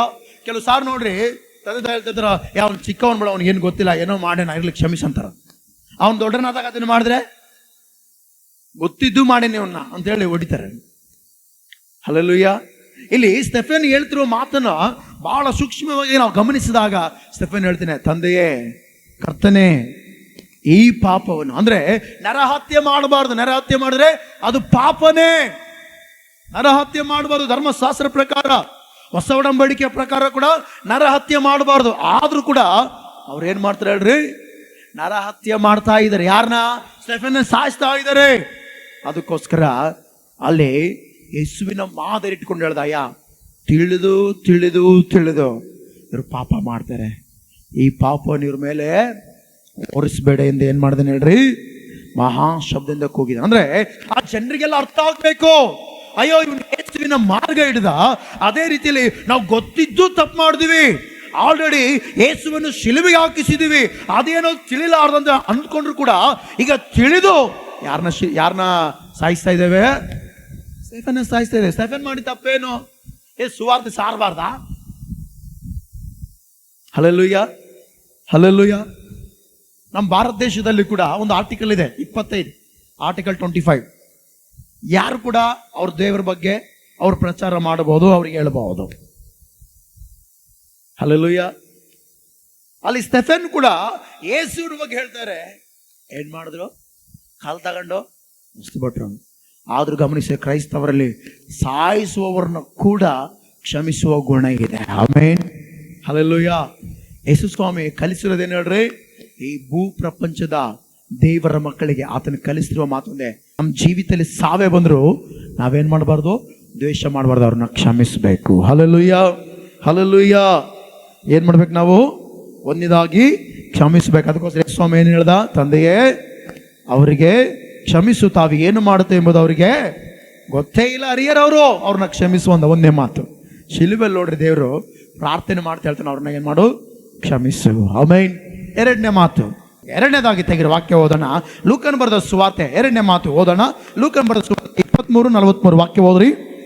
ಅದಕ್ಕೆ ಯೇಸು, ಇವತ್ತೇ ನನ್ನ ಸಂಗಡ ಪರದೇಶಿನಲ್ಲಿರುವೆ ಎಂದು ನಿನಗೆ ಸತ್ಯವಾಗಿ ಹೇಳುತ್ತೇನೆ ಎಂದು ಉತ್ತರ ಕೊಟ್ಟನು. ಆಮೇನ್.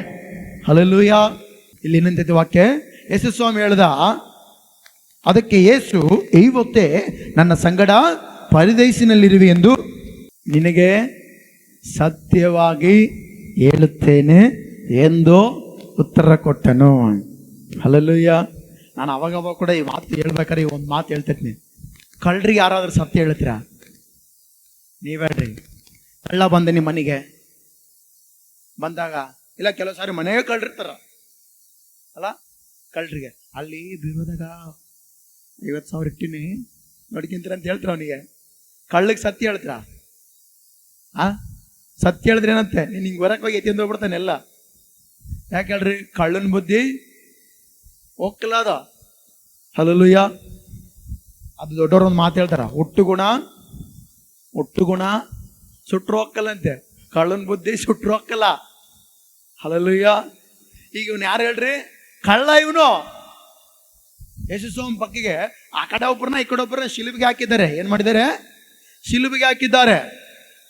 ಈಗ ಶಿಲುಬೆ ಹಾಕಿದವರು ಮಾತಾಡ್ತಾ ಸಂಭಾಷಣೆಯಲ್ಲಿ ನಾವು ನೋಡೋದಾದ್ರೆ ಯೇಸು ಸ್ವಾಮಿ ಒಬ್ಬನಿಗೆ ಹೇಳ್ತಾನೆ, ಏನಪ್ಪ, ಇವತ್ತೇ ನೀನು ಪರದೇಶಿ ಇಲ್ಲಿರುವೆಂದು ನಿನಗೆ ಸತ್ಯವಾಗಿ ಹೇಳ್ತಾನೆ. ಅಂದ್ರೆ ದೇವ್ರು ಗಮನಿಸ್ರಿ, ಏನು ಹೇಳಿದ್ರೂ ಸತ್ಯನೇ ಇರುತ್ತೆ. ಹಲ್ಲೆಲೂಯಾ.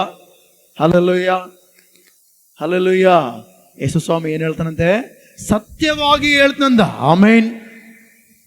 ಏನ್ ಹೇಳ್ತಾನಂತೆ? ಸತ್ಯವಾಗಿ. ಇವತ್ತೇ ಆ ವ್ಯಕ್ತಿ ಏನ್ ಕೇಳಿದ ಗೊತ್ತಾ? ಅಪ್ಪ, ನೀನು ಬರುವಾಗ, ನಿನ್ನ ರಾಜ್ಯವನ್ನು ಪಡೆದುಕೊಂಡವನಾಗಿ ಬರುವಾಗ ನನ್ನ ಏನ್ ಮಾಡೋ? ನೆನೆಸಿಕೋ ಅಂದಷ್ಟೇ, ಕರ್ಕೊಂಡು ಹೋಗಂದಿಲ್ಲ. ಕರ್ಕೊಂಡೋಗಿ ಪರ್ಲಕ್ಕನ ಕುಂದಿರ್ಸಿ ಅಂದಿಲ್ಲ. ಏನು ಮಾಡು, ಕೆಲವೊಬ್ರು ಹೇಳ್ತಾರೆ, ಈ ಬಡಪಾಯಿನ ನೆನೆಸ್ಕಪ್ಪ ನಾನು ಹೆಂಗೆ ಹೇಳ್ದಿನೋ ನಾನು ಹೆಂಗಿಲ್ಲ ನೆನೆಸ್ಕಪ್ಪ ಅಂತಿರ್ತಾರೆ. ಇವನು ಕೂಡ ಕಳ್ಳ, ಯೇಸುಸ್ವಾಮಿ ಪಕ್ಕದಲ್ಲಿ ಶಿಲ್ಬೆಯಲ್ಲಿ ಹಾಕಿಸಲ್ಪಟ್ಟ ಕಳ್ಳ ಹೇಳ್ತಾನೆ, ನೀನು ನಿನ್ನ ರಾಜ್ಯವನ್ನು ಪಡೆದವನಾಗಿ ಬರುವಾಗ ನನ್ನನ್ನೇನು ಮಾಡೋ, ನೆನೆಸಿಕೋ. ಹಲ್ಲೆಲೂಯಾ. ಅದಕ್ಕೂ ಯೇಸುಸ್ವಾಮಿ ಹೇಳ್ದ, ಭಯಪಡಬೇಡ, ಇವತ್ತೇ ನೀನು ಎಲ್ಲಿರ್ತೀ, ಪರದೇಶಿಯಲ್ಲಿರ್ತೀಯ ಅಂದ.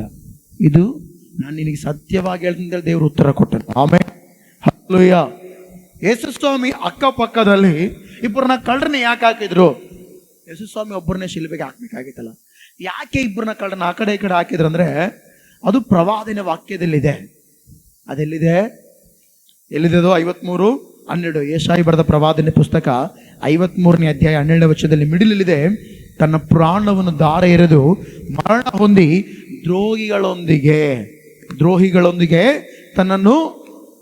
ತನ್ನನ್ನು ಎಣಿಸಿಕೊಂಡು ಎಂದು ಇರುತ್ತೆ ಅಲ್ಲಿ. ಹಲ್ಲೆಲೂಯಾ. ಯಾರೊಂದಿಗೆ ಎಣಿಸಿಕೊಂಡಂತೆ ಸ್ವಾಮಿ? ಆ ಇಬ್ಬರು ದ್ರೋಹಿಗಳು ಆ ಕಡೆ ಇದ್ದಾರೆ. ಅವ್ರು ಬಹಳ ತಪ್ಪು ಮಾಡಿದಾರೆ, ಬಹಳ ದೊಡ್ಡ ಕಳ್ಳರವರು. ಅವ್ರ ಮಧ್ಯದಲ್ಲಿ ಎಣಿಸಿಕೊಂಡ ಅಂತೆ ಅಂದ್ರೆ ಅವ್ರ ಮಧ್ಯದಲ್ಲಿ ಶಿಲುಬೆಗೆ ಹಾಕಿಸಲ್ಪಟ್ಟ ಯಾರು ಹೇಳ್ರಿ? ಅಂದ್ರೆ ಅರ್ಥ ಏನಿದ್ರ ಅರ್ಥ? ಇಲ್ಲಿ ಪ್ರವಾದನೆ ವಾಕ್ಯ ನೆರವೇರಿಸಿದೆ. ಯೇಸುಸ್ವಾಮಿ ಭೂಪ್ರಪಂಚಕ್ಕೆ ಬಂದಿರೋದು ವಾಕ್ಯವನ್ನು ನೆರವೇರಿಸಲು, ಎರಡನೇದಾಗಿ ಅನೇಕ ಜನರನ್ನು ತನ್ನ ರಾಜ್ಯಕ್ಕೆ ನಡೆಸಲು. Hallelujah, hallelujah. ಈ ಗಮನಿಸಿ ಪ್ರೀತಿಯುಳ್ಳ ದೇವಜನರೇ, ಯೇಸುಸ್ವಾಮಿ ಇಬ್ಬರು ಕಳ್ಳರ ಮಧ್ಯದಲ್ಲಿದ್ದಾನೆ. ಯೇಸುಸ್ವಾಮಿಯಲ್ಲಿ ಹೇಳ್ದ, ನೀನು ನಿನ್ನ ರಾಜ್ಯವನ್ನು ಪಡೆದವನಾಗಿ ಬರುವಾಗ ನನ್ನ ನೆನೆಸ್ಕೊಂಡಾಗ ಆತನ ಹೇಳ್ತಾನಲ್ಲ, ಇವತ್ತೇ ನೀ ನನ್ನ ಸಂಗಡ ಪರದೇಶಿಯಲ್ಲಿರುವಿ ಎಂದು ನಾನು ನಿನಗೆ ಸತ್ಯವಾಗಿ ಹೇಳ್ತೇನೆ ಉತ್ತರ ಕೊಟ್ಟ. ಈಗ ಗಮನಿಸ್ರಿ, ಇಬ್ಬರು ಕಳ್ಳರು, ಇವರು ಸಾಮಾನ್ಯರಲ್ಲ. ಇವರು ಯಾರಲ್ಲ ಹೇಳ್ರಿ? ಇವರು ಸಾಮಾನ್ಯರಲ್ಲ. ಇವರಿಬ್ಬರು ಯೇಸುವನ್ನು ಬೈದವ್ರೆ. ಇಬ್ಬರು ಕಳ್ಳರು ಏನ್ ಮಾಡಿದವ್ರೆ? ಮಾತಾಡ್ರಿ, ಏನ್ ಮಾಡಿದವ್ರೆ? ಯೇಸುವನ್ನು ಬೈದವ್ರೆ. ಹಲ್ಲೆಲೂಯಾ. ಎಲ್ಲೈತಿ ವಾಕ್ಯ ಅಂತೀರಾ? ಮತ್ತಾಯ ಬರೆದ ಸುವಾರ್ತೆ 27:44 ಬಹುವಚನದಿಂದ ನೋಡ್ರಿ, ಕಳ್ಳರು ಸಹ ಅಂತ ಇಲ್ಲಿ ವಾಕ್ಯ ಇರುತ್ತೆ.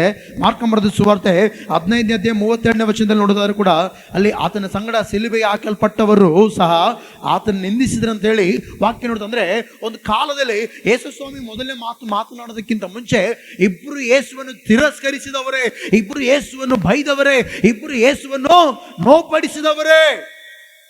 ಹಲ್ಲೆಲೂಯಾ.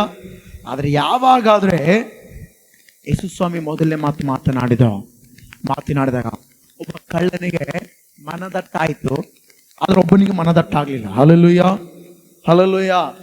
ಆ ಕಳ್ಳರ ಹೆಸರು ಒಂದು ಬುಕ್ಕಲ್ಲಿ ಬರೆದಿದೆ. ಯಾವ ಬುಕ್ ಗೊತ್ತಾ? ನಿಕೋಡೆಮಸ್ ಅನ್ನುವಂತ ಒಂದು ಬುಕ್ ಇದೆ. ಹಲ್ಲೆಲೂಯಾ. ದ ಗಾಸ್ಪಲ್ ಆಫ್ ನಿಕೋಡೆಮಸ್ ಅನ್ನುವಂತ ಆ ಬುಕ್ಕಲ್ಲಿ ಆ ಇಬ್ಬರು ಕಳ್ಳರ ಹೆಸರು ಬರೆದಿದೆ. ಮೊದಲನೇ ಕಳ್ಳನ ಹೆಸರು ಏನ್ ಹೇಳ್ರಿ? ಗೆಸ್ಟಸ್. ಹಲ್ಲೆಲೂಯಾ.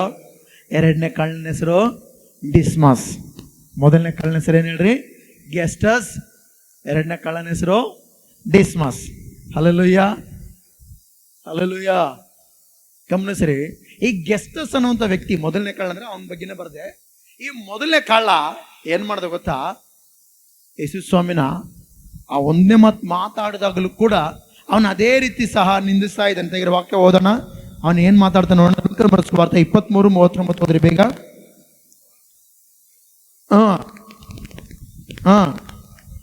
ನೋಡ್ರಿ, ಇಲ್ಲಿ ಹೇಳ್ತೇನೆ, ನೀನು ಬರಬೇಕಾದ ಕ್ರಿಸ್ತನಲ್ಲವೇ, ನಿನ್ನನ್ನು ರಕ್ಷಿಸಿಕೋ, ನಮ್ಮನ್ನು ರಕ್ಷಿಸಿ ಎಂದು ಹೇಳಿದಕ್ಕೆ. Hallelujah, hallelujah. ಅಂದ್ರೆ ಈ ಮೊದಲನೇವನು ಏನಂತ ಗೊತ್ತಾ? ನೀನು ಬರಬೇಕಾದ ಕ್ರಿಸ್ತನಲ್ಲವೇ, ನಿನ್ನನ್ನು ರಕ್ಷಿಸಿಕೋ, ನನ್ನನ್ನು ರಕ್ಷಿಸು ಅಂತೇಳಿ ಏನ್ ಮಾಡ್ತೀನಿ ಇವನು? ಮಾತಾಡ್ತಾ ಹಿಂಸೆ ಮಾಡ್ತಾ ಇದ್ದೀನಿ. ಹಲ್ಲೆಲೂಯಾ. ಯಾರೋನು? ಮೊದಲನೇ ಕಳ್ಳ. ಆ ಕಳ್ಳನ ಹೆಸರೇನು? ಗೆಸ್ಟಸ್. ಹಲ್ಲೆಲೂಯಾ. ಗೆಸ್ಟ್ ಮಾಡ್ಕೊಳ್ಳೋನ ಹೆಸರೇನು? ಗೆಸ್ಟಸ್. ಈಗ ಗಮನಿಸ್ರಿ, ಈ ಮೊದಲನೇ ಕಳ್ಳ ಈ ರೀತಿ ಮಾತಾಡ್ದ. ಬೈಬಲ್ ಹೇಳುತ್ತೆ ಇದು ಬಹಳ ತಪ್ಪು. ಜ್ಞಾನೋಕ್ತಿಯಲ್ಲಿ ಸೊಲೊಮೋನ್ ಹೇಳ್ತಾನೆ 28ನೇ ಅಧ್ಯಾಯ 13ನೇ ವಚನದಲ್ಲಿ, ದೋಷಗಳನ್ನು ಮುಚ್ಚಿಕೊಳ್ಳುವವನಿಗೆ ಏನಾಗ್ಕಲಂತೆ? ಶುಭ ಹಾಕಲ್ಲ. ಆಲ್ರೆಡಿ ಇವನು ಕಳ್ಳತನ ಮಾಡಿದ್ದಾನೆ, ಆಲ್ರೆಡಿ ಇವನು ಅಕ್ರಮ ಮಾಡಿದ್ದಾನೆ, ಆಲ್ರೆಡಿ ಇವನು ಬಹಳ ತಪ್ಪು ಕೆಲಸ ಮಾಡಿದ್ದಾನೆ, ಅದಕ್ಕೋಸ್ಕರ ಇವನಿಗೆ ಶಿಕ್ಷೆ ಇದೆ, ಅದು ರೈಟು. ಹಲ್ಲೆಲೂಯಾ. ಯೇಸುಸ್ವಾಮಿ ಯಾವ ತಪ್ಪು ಮಾಡಿಲ್ಲ. ಆದ್ರೆ ಏನಂತ ಗೊತ್ತಾ? ನೀನು ಬರಬೇಕಾದ ಕ್ರಿಸ್ತನಲ್ಲವೇ, ನಿನ್ನನ್ನು ರಕ್ಷಿಸ್ಕೋ, ಮತ್ತೆ ನನ್ನನ್ನು ರಕ್ಷಿಸಂತೇಳಿ ಹೇಳ್ತಾ ಇದ್ದಾನೆ ಅವನು. Hallelujah, hallelujah. ಆದ್ರೆ ಎರಡನೇವನು ಹೇಳ್ತಾನೆ. ಓದಪ್ಪ ಈಗ 40ನೇ ವಚನ ಓದು. ಹೇಳಿದಕ್ಕೆ ಎರಡನೇವನು ಅವನೇನು ಮಾಡ್ದಂತೆ, ಎರಡನೇವನು ಏನು ಮಾಡ್ದಂತೆ ಅಂದರೆ ಯಾರಾತ? ಡಿಸ್ಮಾಸ್. ಹಲ್ಲೆಲೂಯಾ. ಏನು ಮಾಡ್ದೆ ಹೇಳ್ರಿ? ಗದರಿಸಿದ. ಗದರಿಸಿ, ನೀನು ಇದೇ ದಂಡನೆಯಲ್ಲಿ ಇರುವಾಗಲೂ ದೇವರಿಗೆ ಎದುರುವುದಿಲ್ಲವೋ ಅಂತ. ಹಲ್ಲೆಲೂಯಾ. ಅಂದ್ರೆ ಏನು ಮಾಡ್ದೆ ಹೇಳಿ? ತಪ್ಪು ಮಾಡುವಾಗ ಏನು ಮಾಡ್ದೆ ಹೇಳಿ? ತಪ್ಪು ಮಾಡುವಾಗ ಏನು ಮಾಡ್ದ? ಎರಡನೇ ಕಳ್ಳ ಏನು ಮಾಡ್ದೆ ಹೇಳ್ರಿ? ಇವಾಗ ನಮ್ಮ ಕಣ್ಣೆದ್ರಿ ಯಾರಾದ್ರೂ ತಪ್ಪು ಮಾಡ್ತಾರೆ, ಗದರಿಸ್ಬೇಕಾ ಬೇಡ? ಒಂದು ವೇಳೆ ಅವ್ನು ತಪ್ಪಲ್ಲಿದ್ದು ಮೇಲೆ ಒಳ್ಳೆ ಲೆವೆಲಾಗಿ ಮಾತಾಡ್ರೆ ಅವ್ನು ಏನು ಮಾಡ್ಬೇಕು? ನಾವು ಗದರಿಸ್ಬೇಕಾ ಬೇಡ? ನೋಡ್ರಿ, ಕಳ್ಳ ಕಣ್ಲ ಆಶ್ರಮಂಗ ಕಳ್ಳನಿಗೆ ಕಳ್ಳನೇ ಏನು ಮಾಡ್ತೀನಿ ಹೇಳ್ರಿ? ಗದರಿಸ್ತಾ ಇದ್ದೀನಿ. ಏನಿಲ್ಲ, ಯಾಕ ಕಣೋ ನೀನು ಮಾಡಿ ತಪ್ಪಿ ಎಂಥದ್ದು ಗೊತ್ತಾ ಕಣೋ? ನೀನ್ ನಾನು ಸೇರಿ ಎಷ್ಟು ಮನೆಗಳು ಮುಚ್ಚಿಬಿಟ್ಟಿವೋ, ನೀನ್ ನಾನು ಸೇರಿ ಎಷ್ಟು ಮನೆಗಳನ್ನು ಲೂಟಿ ಮಾಡಿಬಿಟ್ಟಿವೋ. ಕಳ್ಳ ಆಶ್ರಯಮಂಗ ಈ ಮೊದಲನೇ ಕಳ್ಳನಿಗೆ ಎರಡನೇ ಕಳ್ಳ ಏನು ಮಾಡ್ತಾನೆ ಹೇಳ್ರಿ? ಗದರಿಸ್ತಾ ಇದ್ದಾನೆ. ಅವನು ಮಾಡಿದ್ದು ಒಳ್ಳೇದು. ಯಾಕಂದ್ರೆ ಬೈಬಲ್ ಹೇಳುತ್ತೆ, ಜ್ಞಾನಿಯಾದ ಸೊಲೊಮೋನ್ ಹೇಳ್ತಾನೆ. ತೆಗೆದು ವಾಕ್ಯ ಓದೋಣ. 24ನೇ ಜ್ಞಾನೋಕ್ತಿ 24ನೇ 25ನೇ ವಚನ ಓದೋಣ. ಬೇಗ ಹೋದ್ರಿ. ಜ್ಞಾನೋಕ್ತಿ 24-25. ಇಲ್ಲ ನೋಡ್ರಿ. ಆಲ್ರೆಡಿ ಅವ್ನು ಮೊದಲನೇ ಕಳ್ಳ ದುಷ್ಟನವನು. ಅವ್ನು ಮಾಡಿದ ಪಾಪಗಳು ಬಹಳ ಘೋರವಾಗಿವೆ, ಅವ್ನು ಮಾಡಿದ ಅಕ್ರಮಗಳು ಬಹಳ ಘೋರವಾಗಿದೆ. ಈಗ ಅಂತ ಘೋರವಾದ ವ್ಯಕ್ತಿಯನ್ನು ದುಷ್ಟನಂತ ಕರೀತಾರೆ. ಇಲ್ಲಿ ವಾಕ್ಯ ಹೇಳುತ್ತೆ, ದುಷ್ಟನನ್ನು ಗದರಿಸುವವನಿಗಾದರೂ ಶುಭವಾಗುವುದು. Hallelujah, hallelujah. ಆದರೆ ನಾವು ತಪ್ಪು ಮಾಡಿದವನ್ನ ಗದರಿಸಿದ್ರೆ ಯಾರಿಗೆ ಶುಭವಾಗುತ್ತೆ ಹೇಳ್ರಿ? ಈಗ ನಾನು ಯಾರಾದ್ರೂ ತಪ್ಪು ಮಾಡಿದಾಗ ಗದರಿಸ್ನಿ, ಯಾಕೆ ಗದರಿಸ್ನಿ? ಅದು ನನಗೆ ಶುಭವಾಗುತ್ತೆ. Hallelujah, hallelujah. ಶುಭವಾಗುವುದು ಮಾತ್ರ. ನೆಕ್ಸ್ಟ್ ಮುಂದೆ ಹೋದಪ್ಪ, ಸುಖಕರವಾದ ಆಶೀರ್ವಾದವೋ ಲಭಿಸುವುದು. ನಾನು ಗದರಿಸೋದ್ರಿಂದ, ನಾನು ಎಚ್ಚರಿಸೋದ್ರಿಂದ ನನಗೂ ಶುಭವಾಗುತ್ತೆ, ನನಗೂ ಒಳ್ಳೆದಾಗುತ್ತೆ. ಯಾಕಂದ್ರೆ ನಾನು ಗದರಿಸಿರೋದ್ರಿಂದ ಅವನು ಎಲ್ಲಿಗೆ ಬರ್ಬೋದು ಹೇಳ್ರಿ? ನನ್ನ ಗದರಿಕೆ ಕೇಳಿ ಅವನು ತಿರುಗ್ಬೋದು, ಬದಲಾಗ್ಬೋದು. Hallelujah, hallelujah. ಅವನು ಬದಲಾದ್ರೆ ನನಗೂ ಒಳ್ಳೆಯದು. ಹಲ್ಲೆಲೂಯಾ. ಒಂದು ವೇಳೆ ಅವನು ಬದಲಾಗದೇ ಇದ್ರು ಕೂಡ ದೇವರ ಮುಂದೆ ನಿಂತಾಗ, ಅಯ್ಯ ಅವನು ಮಾಡಿದ ತಪ್ಪು ನಾನು ಕಣ್ಣವರೇ ನೋಡಿದ್ದೇನೆ, ಆದರೂ ಅವನು ನನಗೆ ಎಚ್ಚರಿಸಿದ್ರೆ ಕೇಳಿಲ್ಲ. ಈಗ ನನ್ನ ಜೀವಿತ ಏನಂದ್ರೆ ನಿನಗೆ ಶುಭವಾಗುತ್ತೆ. ಹಲ್ಲೆಲೂಯಾ. ನಿನಗೆ ಸುಖಕರವಾದ ಆಶೀರ್ವಾದಗಳು ಲಭಿಸುತ್ತವೆ. ಈಗ ಗಮನಿಸ್ರಿ, ಈ ಎರಡನೇ ಕಳ್ಳ ಏನ್ ಮಾಡ್ದೆ ಹೇಳ್ರಿ? ಗದರಿಸಿದನಂತೆ. ಅವನಿಗೆ ಏನಾಯ್ತಂತೆ? ಶುಭವಾಯ್ತಂತೆ. ಹಲ್ಲೆಲೂಯಾ. ಸುಖಕರವಾದ ಆಶೀರ್ವಾದಗಳು ಲಭಿಸಿದ್ವು. ಯಾವ ಆಶೀರ್ವಾದಗಳು ಲಭಿಸಿದ್ವು? ಯಾವ ಆಶೀರ್ವಾದಗಳು ಲಭಿಸಿದ್ವು ಹೇಳ್ರಿ? ನಿತ್ಯ ಜೀವ ಎಂಬ ಆಶೀರ್ವಾದ. ಆಮೆನ್. ಅದು ಈ ಪ್ರಪಂಚ ಮಾರಿದ್ರೂ ಸಿಗೋದಿಲ್ಲ. Hallelujah, hallelujah. ಒಂದು ಮಾತಾಡ್ತೀನಿ. ಈ ಭೂಪಟ ನೋಡಿದೀವಲ್ಲ, ಭೂಗೋಳ ಹೆಜ್ಜೆ ನೋಡ್ರಿ. ಭೂಗೋಳ ಹೆಂಗಿರುತ್ತೆ? ಭೂಗೋಳ ಮುದ್ದೆ ಇದ್ದಂಗೆ ಇರುತ್ತೆ. ಹೆಂಗಿರುತ್ತೆ ಭೂಗೋಳ? ರವಂಡಾಕಾರದಲ್ಲಿ, ವೃತ್ತಾಕಾರದಲ್ಲಿ ಇರುತ್ತೆ ಅಲ್ಲ. ಭೂಗೋಳ ಹೆಂಗಿರುತ್ತೆ? ಆ ಭೂಗೋಳ ತಗೊಂಡು, ಏಸಪ್ಪ ನೀನು ಸೃಷ್ಟಿ ಮಾಡಿದ, ನೀನೇ ತಗೊಂಡು ನನಗೆ ಪರಲೋಕ ಕೊಡಪ್ಪ ಅಂದ್ರೆ ಅಂತಾನ. ಭೂಗೋಳ ಬೇಡಪ್ಪ, ನಾನು ನಿನ್ನ ಹೃದಯ ಕೊಟ್ಟಿ ನೋಡಿ, ಫಸ್ಟ್ ಅದನ್ನು ಕೊಡ ಅಂತ ದೇವರು. Hallelujah, hallelujah. ಗಮನಿಸಿ ದೇವಚಂದ್ರೆ, ಈ ವ್ಯಕ್ತಿ ಗದರಿಸಿರೋದ್ರಿಂದ ಇವನಿಗೆ ಶುಭವಾಯಿತು. ಬರೀ ಗದರಿಸಿ ಅಲ್ಲಿಗೆ ಸುಮ್ಮನೆ ಆಗಲಿಲ್ಲ. ಈ ವ್ಯಕ್ತಿ ತನ್ನ ತಪ್ಪನ್ನು ಒಪ್ಪಿಕೊಳ್ತಾನೆ. ಓದೋಣ ಈಗ ಲೂಕ 23:41 ಓದ್ರಿ.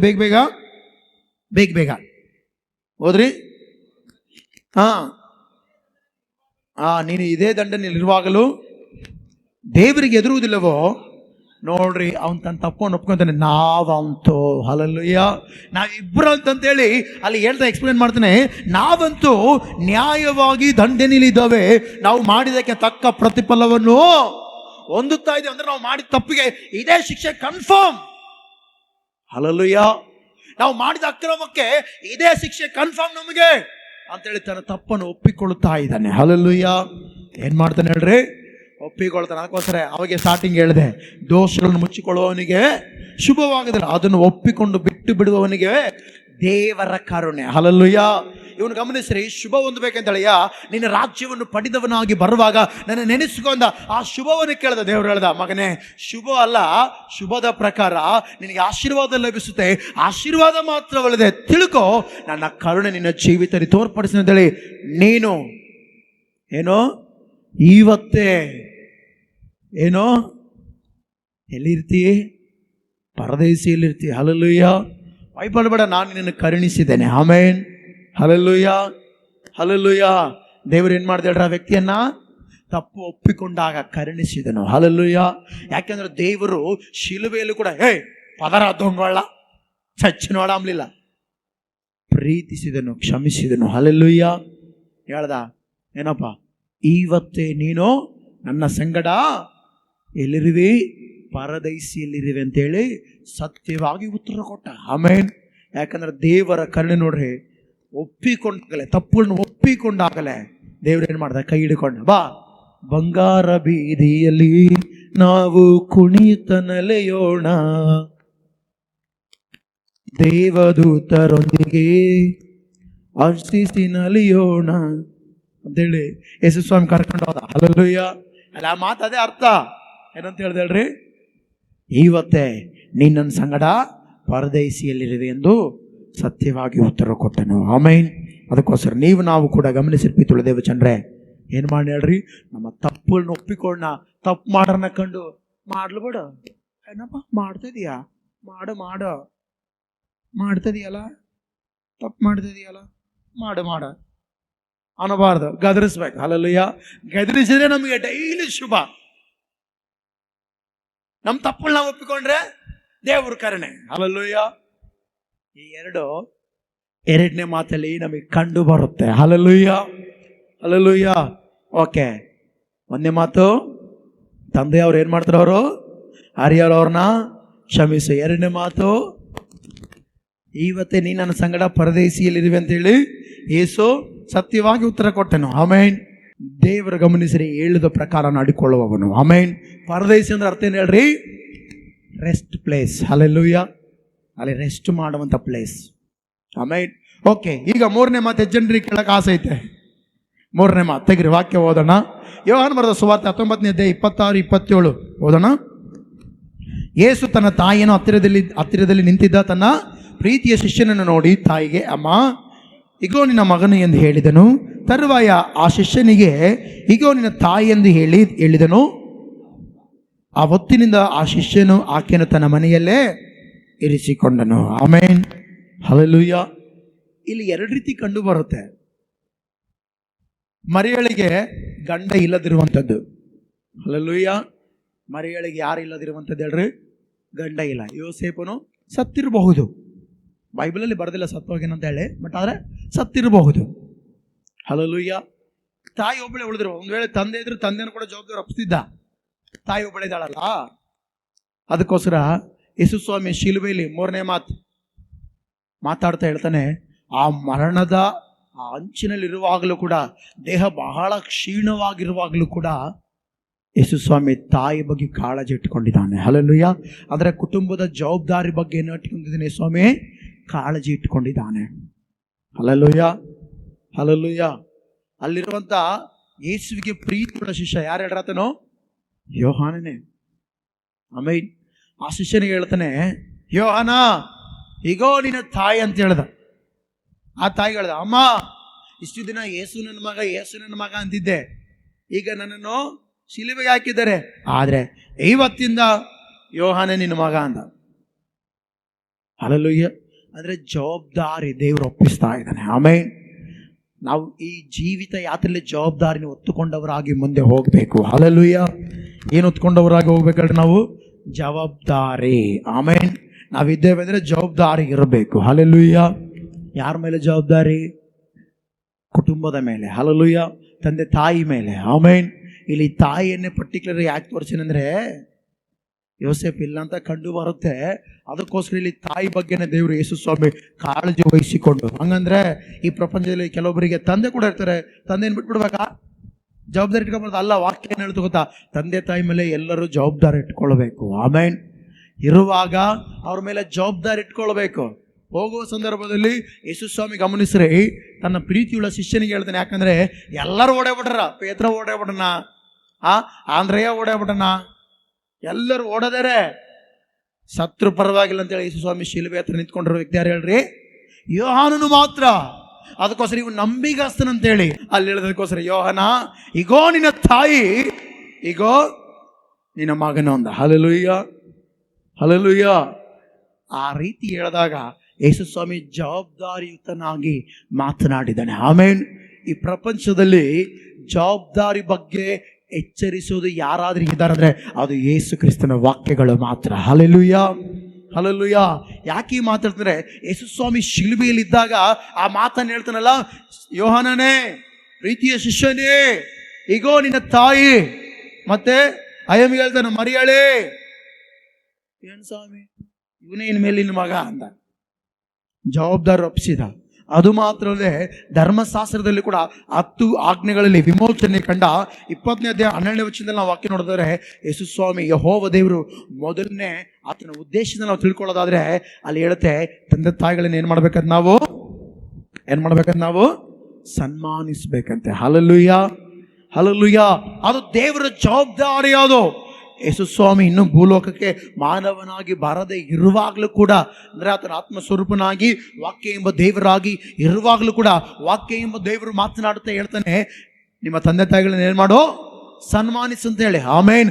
ಆತನು ಸಾಯುವ ಸಂದರ್ಭದಲ್ಲಿ ಕೂಡ 3ನೇ ಮಾತಾಗಿ ಹೇಳ್ತಾನೆ, ತಾಯಿ ಬಗ್ಗೆ ಕಾಳಜಿ ವಹಿಸ್ತಾ ಇದ್ದಾನೆ. ಆಮೇನ್, ಹಲ್ಲೆಲೂಯಾ. ಅದು ಮಾತ್ರವಲ್ಲದೆ ನಾವು ತಂದೆ ತಾಯಿ ಸನ್ಮಾನಿಸಿದ್ರೆ ನಮ್ಮ ಜೀವಿತ ಏನಾಗುತ್ತೆ ಅಂತ ವಾಕ್ಯ ನೋಡ್ತಾ ನಾವು ಯಾವಾಗಲೂ ಕೂಡ 6:2-3 ವಾಕ್ಯ ನೋಡ್ತಾನೆ. ಮಿಡಿಲಲ್ಲಿ ಹೇಳ್ತೆ, ನಿನ್ನ ತಂದೆ ತಾಯಿಗಳನ್ನು ಸನ್ಮಾನಿಸಬೇಕು, ಸನ್ಮಾನಿಸಿದ್ರೆ ನಿನಗೆ ಮೇಲಾಗುವುದು. ಹಲ್ಲೆಲೂಯಾ. ಯಾಕೆ ಅಲ್ಲಿ ಯೋಹಾನನು ಪ್ರೀತಿಯ ಶಿಷ್ಯನು ಮರಿಯಳೆ ಬಾ ಅಂತ ತನ್ನ ಮನೆಗೆ ಕರ್ಕೊಂಡು ಹೋದ ಅಂದ್ರೆ ಕಾರಣ ಇಷ್ಟ, ಆತನಿಗೆ ಒಳ್ಳೇದಾಗುತ್ತೆ. ಹಲ್ಲೆಲೂಯಾ. ಇಲ್ಲಿ ವಾಕ್ಯ ನೋಡ್ತಿಲ್ಲ, ಸನ್ಮಾನಿಸಿದ್ರೆ ನಿನಗೆ ಮೇಲಾಗುವುದು, ನೀನು ಭೂಮಿಯ ಮೇಲೆ ಬಹುಕಾಲ ಏನಾಗುವೆ. ಹಂಗೆ ಬದುಕಿದ ಯೋಹಾನ. ಹಲ್ಲೆಲೂಯಾ. ಯೋಹಾನ್ ಹಂಗೆ ಬದುಕಿದ. ಯೋಹಾನ ಚರಿತ್ರೆಯ ಸಾಕ್ಷಿ ನಾವು ಗಮನಿಸೋದಾದ್ರೆ, ಕುದಿಯುವ ಎಣ್ಣೆ ಯಾವ್ದು ಹೇಳ್ರಿ? ಕುದಿಯುವ ಎಣ್ಣೆಯಲ್ಲಿ ನಾವು ಬಜ್ಜಿ ಹಾಕ್ತೀವಲ್ಲ, ಕುದಿಯುವ ಎಣ್ಣೆಯಲ್ಲಿ ಕಬಾಬ್ ಫ್ರೈ ಮಾಡ್ತೀವಿ. ಏನ್ ಮಾಡ್ತೀವಿ? ಕಬಾಬ್ನ ಫ್ರೈ ಮಾಡ್ತೀವಿ. ಕುದಿಯುವ ಎಣ್ಣೆಯಲ್ಲಿ ಲಡ್ಡು ಮಾಡ್ತೀವಿ.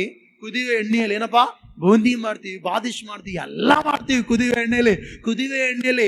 ಮನುಷ್ಯನ ಹಾಕಿದ್ರೆ ಏನಾಗುತ್ತೆ ಹೇಳ್ರಿ? ಮನುಷ್ಯನ ಹಾಕೋದು ಯಾಕ? ಆ ಕುದಿಯುವ ಎಣ್ಣೆ ಏನಾದ್ರೂ ಹಿಂಗೆ ಸಿಡಿತಂದ್ರೆ ಮನುಷ್ಯನ ದೇಹದಲ್ಲಿ ಏನ್ ಬರುತ್ತೆ ಹೇಳ್ರಿ? ಸ್ವೆಲ್ಲಿಂಗ್ ಆಗುತ್ತೆ. ಏನಾಗುತ್ತೆ? ಬಾವು ಬರುತ್ತೆ. ಏನಾಗುತ್ತೆ ಹೇಳ್ರಿ? ನಮ್ಮ ಭಾಷೆ ಪ್ರಕಾರ ಏನು?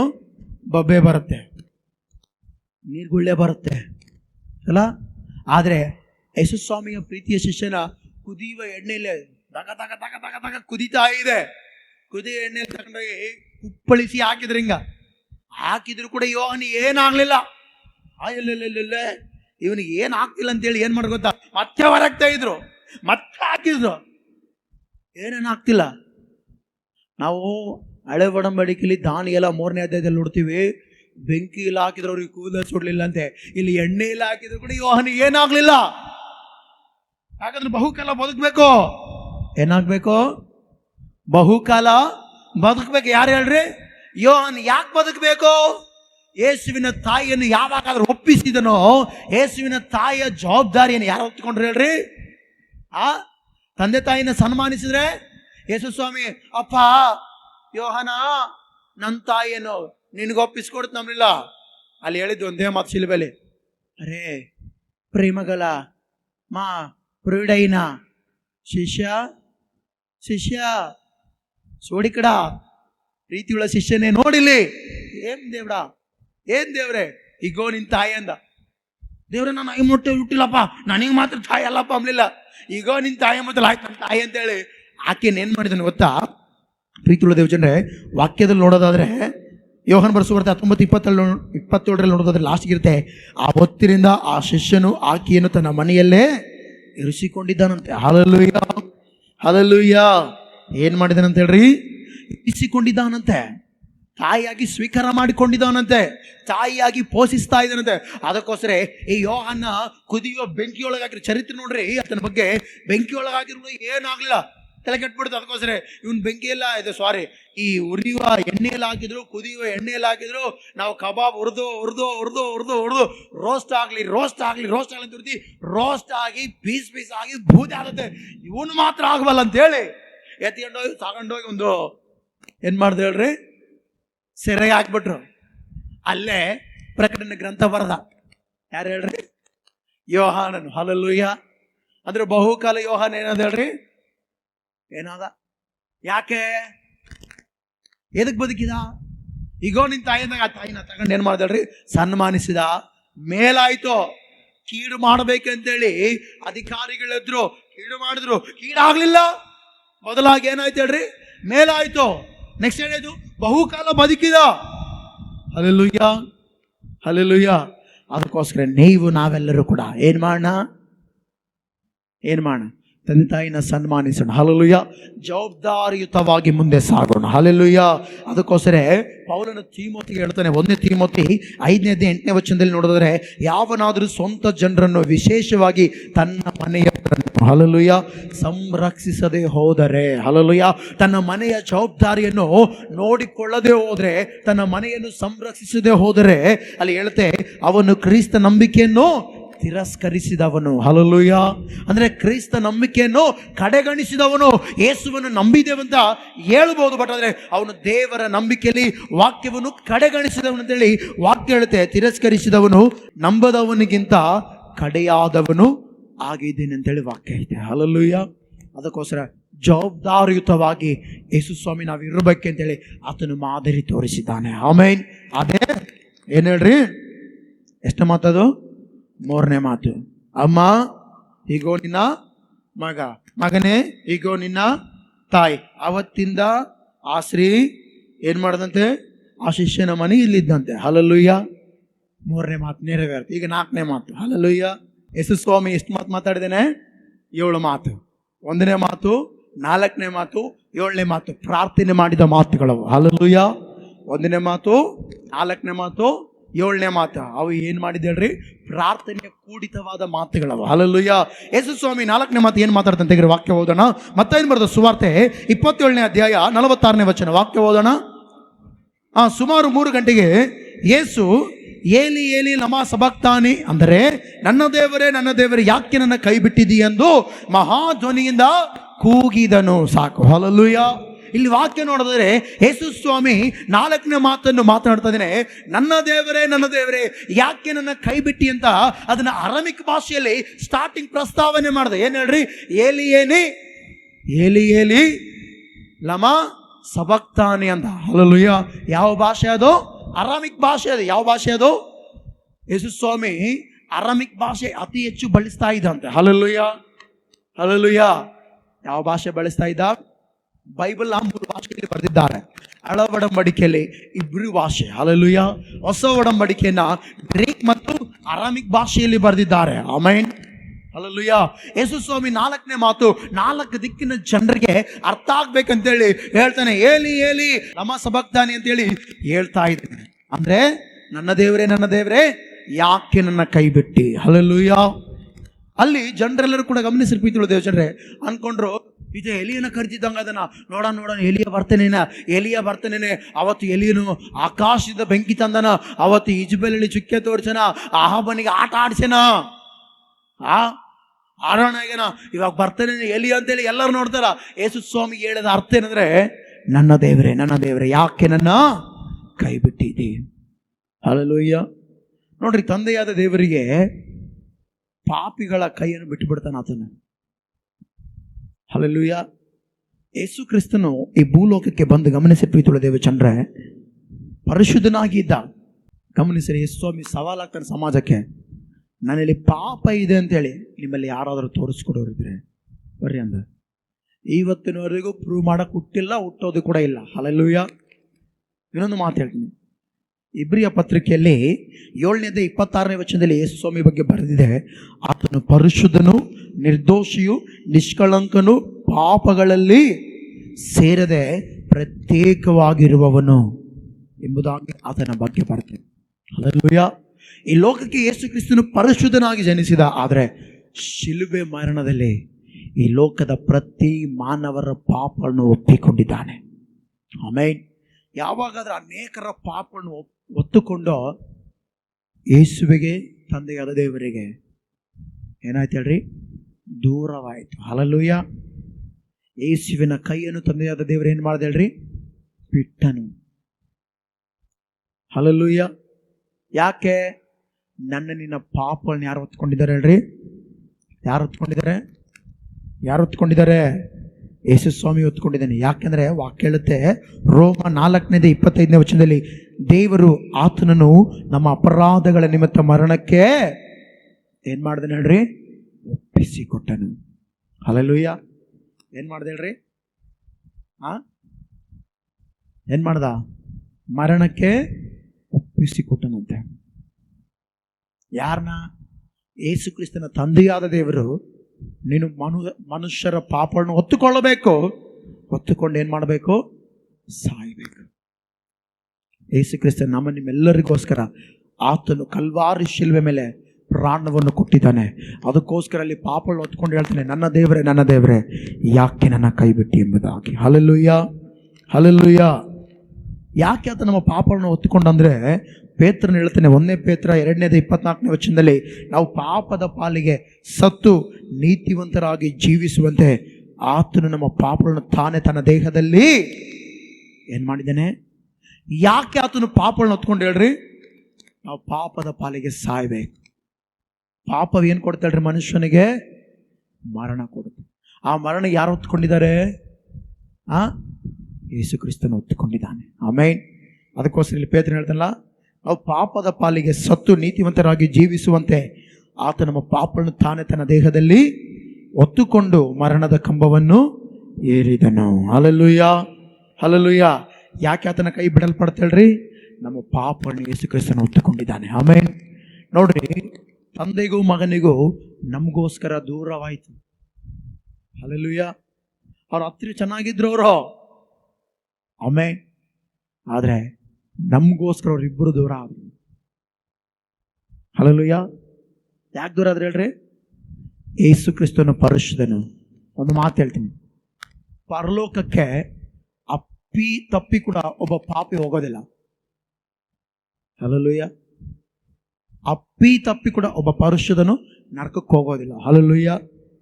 ಯಾಕೆಂದ್ರೆ ಪರಿಶುದ್ಧವಾದ ದೇವರು ಯಾವಾಗಲೂ ಪರಿಶುದ್ಧರನ್ನು ನೋಡ್ತಾನೆ ಇರ್ತಾನೆ, ಪರಿಶುದ್ಧರ ಕೈ ಹಿಡ್ಕೊಂಡು ನಡೆಸ್ತಾನೆ ಇರ್ತಾನೆ. ಆಮೇಲೆ ನೋಡ್ರಿ, ಯೇಸು ಸ್ವಾಮಿ ದೇವರ ಮಗನು, ಆದ್ರೂ ಕೂಡ ಆ ದೇವರ ಮಗನ ಕೈ ಬಿಡಲ್ಪಡ್ತು. ಯಾಕೆ?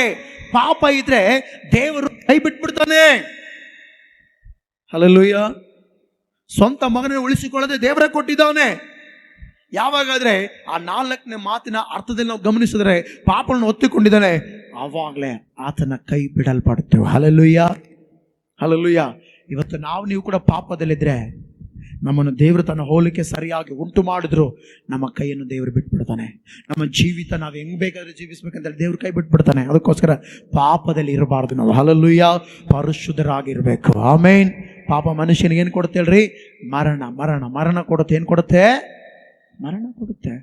ಅದಕ್ಕೋಸ್ಕರ ನಾವು ಪರಿಶುದ್ಧರಾಗಿರೋಣ. Hallelujah, hallelujah. ದೇವರಿಗೆ ಹತ್ತಿರವಾಗಿರ್ಬೇಕಾ, ದೇವರಿಗೆ ದೂರವಾಗಿರ್ಬೇಕಾ? ನಾವು ಮತ್ತೆ ದೇವರಿಗೆ ಹತ್ತಿರವಾಗಿರ್ಬೇಕಾದ್ರೆ ಏನು ಮಾಡ್ಬೇಕು ನಾವು? ಏನು ಮಾಡ್ಬೇಕು? ನಾವೆಲ್ಲರೂ ಪಾಪದಿಂದ ದೂರವಾಗಿದ್ದು ಪರಿಶುದ್ಧರಾಗಿರೋಣ. ಹಲ್ಲೆಲೂಯಾ. ನೋಡ್ರಿ, ಯೇಸು ಸ್ವಾಮಿ ಆ ಮಾತು ಹೇಳ್ದ. ಏನಂತ ಹೇಳ್ದ ಹೇಳ್ರಿ? ನನಗೆ ಯಾಕೆ ನಿನ್ನ ಕೈ ಬಿಟ್ಟೆ? ಹೇಳಿ ನಮಾಸ ಭಕ್ತಾನೆ, ನನ್ನ ದೇವರೇ, ನನ್ನ ದೇವರೇ, ಯಾಕೆ ನನ್ನ ಕೈ ಬಿಟ್ಟ ಅಂತೇಳಿ ಅಲ್ಲಿ ಪ್ರಾರ್ಥನೆ ಮಾಡ್ತಾ ಇದ್ದೇನೆ. ಪ್ರಾರ್ಥನೆ ಮಾಡ್ತಾ ಆತನ ಗಮನಿಸ್ರಿ, 5ನೇ ಮಾತು ಹೇಳ್ತಾನೆ. ಆತನು ಬಂದಿರುವ ಕೆಲಸ ಅದು. ಅದಕ್ಕೋಸ್ಕರ ಅಲ್ಲಿ ವಾಕ್ಯ ನೋಡೋಣ. 5ನೇ ಮಾತು 6ನೇ ಮಾತನ್ನ ನೋಡೋಣ. 5ನೇ ಮಾತು ಓದೋಣ. ಫಸ್ಟ್ನೇದಾಗಿ ಯೋಹನ ಬರೆದ ಸುವಾರ್ತೆ 19ನೇ ಅಧ್ಯಾಯ 28ನೇ ವಚನ ವಾಕ್ಯ ಓದ್ರಿ. 28, 29. ಇದಾದ ಮೇಲೆ ಯೇಸು ಈಗ ಎಲ್ಲ ತೀರಿತೆಂದು ತಿಳಿದು ಶಾಸ್ತ್ರದ ಮಾತು ನೆರವೇರುವಂತೆ ನನಗೆ ನೀರಡಿಕೆ ಆಗಿದೆ ಅಂದನು. Hallelujah, hallelujah. ಅಂದರೆ ಯೇಸು ಸ್ವಾಮಿ ಬಂದಿರುವ ಕೆಲಸದಲ್ಲಿ ಆತನ ಹೇಳ್ತೀನಿ, ನನಗೆ ಏನಾಯಿತು? ನೀರಡಿಕೆ ಆಯಿತು. ಹಲ್ಲೆಲೂಯಾ. ನೋಡ್ರಿ, ಆತನ ಕೈ ಬಿಡಲ್ಪಟ್ಟು 4ನೇ ಮಾತಲ್ಲಿ 5ನೇ ಮಾತಲ್ಲಿ ಆತನಿಗೆ ಏನಾಗಿತ್ತಂತೆ ಆತನಿಗೆ? ನೋಡ್ರಿ, ರಾತ್ರಿಯಿಂದ ಹೊಡಿತಾನೆ ಇದ್ದಾರೆ ಆತನ.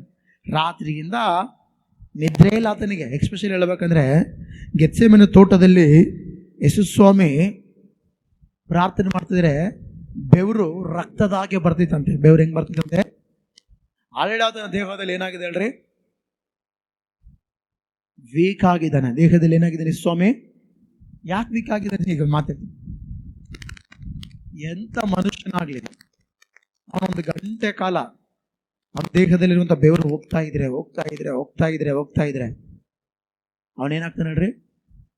ವೀಕ್ ಆಗ್ತಾನೆ. ಇಲ್ಲ. 5ನೇ ಮಾತು ಯೇಸು ಸ್ವಾಮಿ ಹೇಳ್ತಾನೆ, ನನಗೆ ನೀರಡಿಕೆ ಆಗಿದೆ ಅಂದನು. ಆಮೇನ್. ಅಂದ್ರೆ ಅರ್ಥ ಮಾಡಬೇಕು, ಯೇಸು ಸ್ವಾಮಿ ಮಾನವನಾಗಿ ಶಿಲುಬೆಯಲ್ಲಿ ಏರಿದ್ದಾನೆ. Hallelujah, hallelujah. ಅದಕ್ಕೋಸ್ಕರ ಆತನಿಗೆ ನೀರಡಿಕೆ ಆಗಿದೆ. ಆಮೇನ್. ಇವತ್ತು ಭಾಳ ಜನರು ಹೇಳ್ಬೋದು, ಯೇಸು ಸ್ವಲ್ಪ ದೇವರು ಅದಕ್ಕೋಸ್ಕರ ಶಿಲುಬೆ ಏರಿದಾನೆ ಅಂತೇಳಿ. ಆತನ 5ನೇ ಮಾತು ಹೇಳ್ತಾ ಇದ್ದಾನೆ, ನನಗೆ ನೀರಡಿಕೆ ಆಗಿದೆ. ಹಲ್ಲೆಲೂಯಾ. ಗಮನಿಸಿ ಪ್ರೀತಿಯುಳ್ಳ ದೇವಚಂದ್ರೆ, ಯೇಸು ಸ್ವಾಮಿ 18 ಗಂಟೆಗಳ ಕಾಲ ನೀರೇ ಕುಡಿದಿಲ್ಲ. ಗಮನಿಸಿ ಪ್ರೀತಿಯುಳ್ಳ ದೇವಚಂದ್ರೆ, ಯೇಸು ಸ್ವಾಮಿ ಶಾರೀರಿಕವಾಗಿ ಶಿಲುಬೆಯ ಮರಣವನ್ನು ಏನು ಮಾಡಿದ್ದಾನೆ? ಆಹ್ವಾನ ಮಾಡಿಕೊಂಡಿದ್ದಾನೆ. Hallelujah, hallelujah. ಗಮನಿಸಿ ಪ್ರೀತಿಯುಳ್ಳ ದೇವಚಂದ್ರೆ, ಯೇಸು ಸ್ವಾಮಿಗೆ ಏನಾಯ್ತಂತೆ? ವಾಕ್ಯವೆಂಬ ದೇವರನ್ನ 60 ರೀತಿಯ ಮಧ್ಯದಲ್ಲಿ ಬಂದು ಆತನು ಮಾನವನಾಗಿದ್ದುಕೊಂಡು ಹೇಳ್ತಾನೆ ಶಿಲುಬೆಯಲ್ಲಿ. ನೀವು ಅಂದ್ಕೊಂಡಿರ್ಬೋದು ನಾನು ದೇವರಾಗಿದ್ದೀನಿ ಅಂತ ಹೇಳಿ, ಆದರೆ ನಾನು ನಿಮ್ಮ ಥರ ಮನುಷ್ಯನಾಗಿದ್ದು, ನಾನೇನಾಗಿದ್ದು? ಮನುಷ್ಯನಾಗಿದ್ದು ನಿಮ್ಮ ಪಾಪಗಳನ್ನು ಹೊತ್ತುಕೊಂಡಿದ್ದೇನೆ. ಅದಕ್ಕೋಸ್ಕರ ನನಗೇನಾಗಿದೆ? ಈಗ ನೀರಡಿಕೆ ಆಗಿದೆ. ಸುಮಾರು ಎಷ್ಟು ಗಂಟೆಯಲ್ಲಿ? 3 ಗಂಟೆಯಲ್ಲ? Hallelujah, hallelujah. ಆತನೇನಾಗಿದೆ ಹೇಳ್ರಿ? ನೀರಡಿಕೆ ಆಗಿದೆ. ಯೇಸು ಸ್ವಾಮಿ ಸಂಪೂರ್ಣ ದೇವರು ಹೌದು, ಅದೇ ರೀತಿಯಲ್ಲಿ ಆತ ಸಂಪೂರ್ಣ ಮಾನವನಾತನು. ಯಾಕೆ ಮಾತಾಡ್ತಾರೆ? ಯೇಸು ಸ್ವಾಮಿ 40 ದಿನ ಉಪವಾಸ ಪ್ರಾರ್ಥನೆ ಮಾಡಿದಾಗ ಆ ಪ್ರಾರ್ಥನೆ ಮುಗಿಯುವ ಆ ದಿನಮಾನಗಳು ಆತನಿಗೆ ಏನಾಯ್ತಂತೆ? ಹಸಿವಾಯ್ತಂತೆ. ಇಲ್ಲಿ ಶಿಲುಬೆಯಲ್ಲಿದ್ದಾಗ ಆತನಿಗೆ ಏನಾಯ್ತಂತೆ? ನೀರಡಿಕೆ ಆಯ್ತಂತೆ. ಹಲ್ಲೆಲೂಯಾ. ಈ ಗಮನಿಸಿ ಪ್ರೀತಿಯುಳ್ಳ ದೇವಜನರೇ, ಯೇಸು ಸ್ವಾಮಿ ಮನುಷ್ಯ ಕುಮಾರನಾಗಿದ್ದಾನೆ. ಮನುಷ್ಯ ಕುಮಾರನಾಗಿದ್ದಾನ? ಅಲ್ಲ. ಯೇಸು ಸ್ವಾಮಿ ಯಾರು ಹೇಳ್ರಿ? ದೇವಕುಮಾರನು. ಹಲ್ಲೆಲೂಯಾ. ಯೇಸು ಸ್ವಾಮಿ ಯಾರು ಹೇಳ್ರಿ?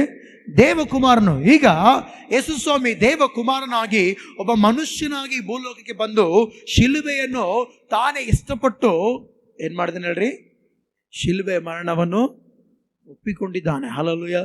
ಅನೇಕ ಸುಳ್ಳು ಸಾಕ್ಷಿ ಹೇಳಿದ್ರು ಕೂಡ ಆತನ ಬಾಯಿ ಎತ್ತರಲ್ಲ. ಕೈಯಾಫನ ಹೇಳಿದೆ, ಹೇ ಈತನ ಶಿಲುಬೆ ಯಾಕಂದ ಸುಮ್ಮನೆ ಇದ್ದಾನೆ. ಯಾಕಂದ್ರೆ ಆತನಿಗೆ ಗೊತ್ತು, ರಕ್ತಧಾರ ಇಲ್ಲದೆ ಹೋದರೆ ಪಾಪಗಳು ಪರಿಹಾರವಾಗೋದಿಲ್ಲ. ಹಲ್ಲೆಲೂಯಾ. ಅದಕ್ಕೋಸ್ಕರ ಯೇಸು ಕ್ರಿಸ್ತನು ಶಿಲುಬೆಯಲ್ಲಿ 5ನೇ ಮಾತನ್ನು ಹೇಳ್ತಾನೆ, ನನಗೆ ಯಾಕೆ ನೀನು ಕೈ ಬಿಟ್ಟು ಅಂತೇಳಿ ಹೇಳ್ತಾನೆ, ನನಗೆ ನೀರಡಿಕೆ ಆಯಿತು. ಆಮೇನ್. ಏನಾಯ್ತು? ನನಗೆ ನೀರಡಿಕೆ ಆಯಿತು. ಹಲ್ಲೆಲೂಯಾ. ಯೇಸು ಸ್ವಾಮಿ ಗಮನಿಸರೆ, ಶಿಲುಬೆಯಲ್ಲಿರುವಾಗ ಆತನಿಗೆ ನೀರಡಿಕೆ ಆಯ್ತಂತೆ.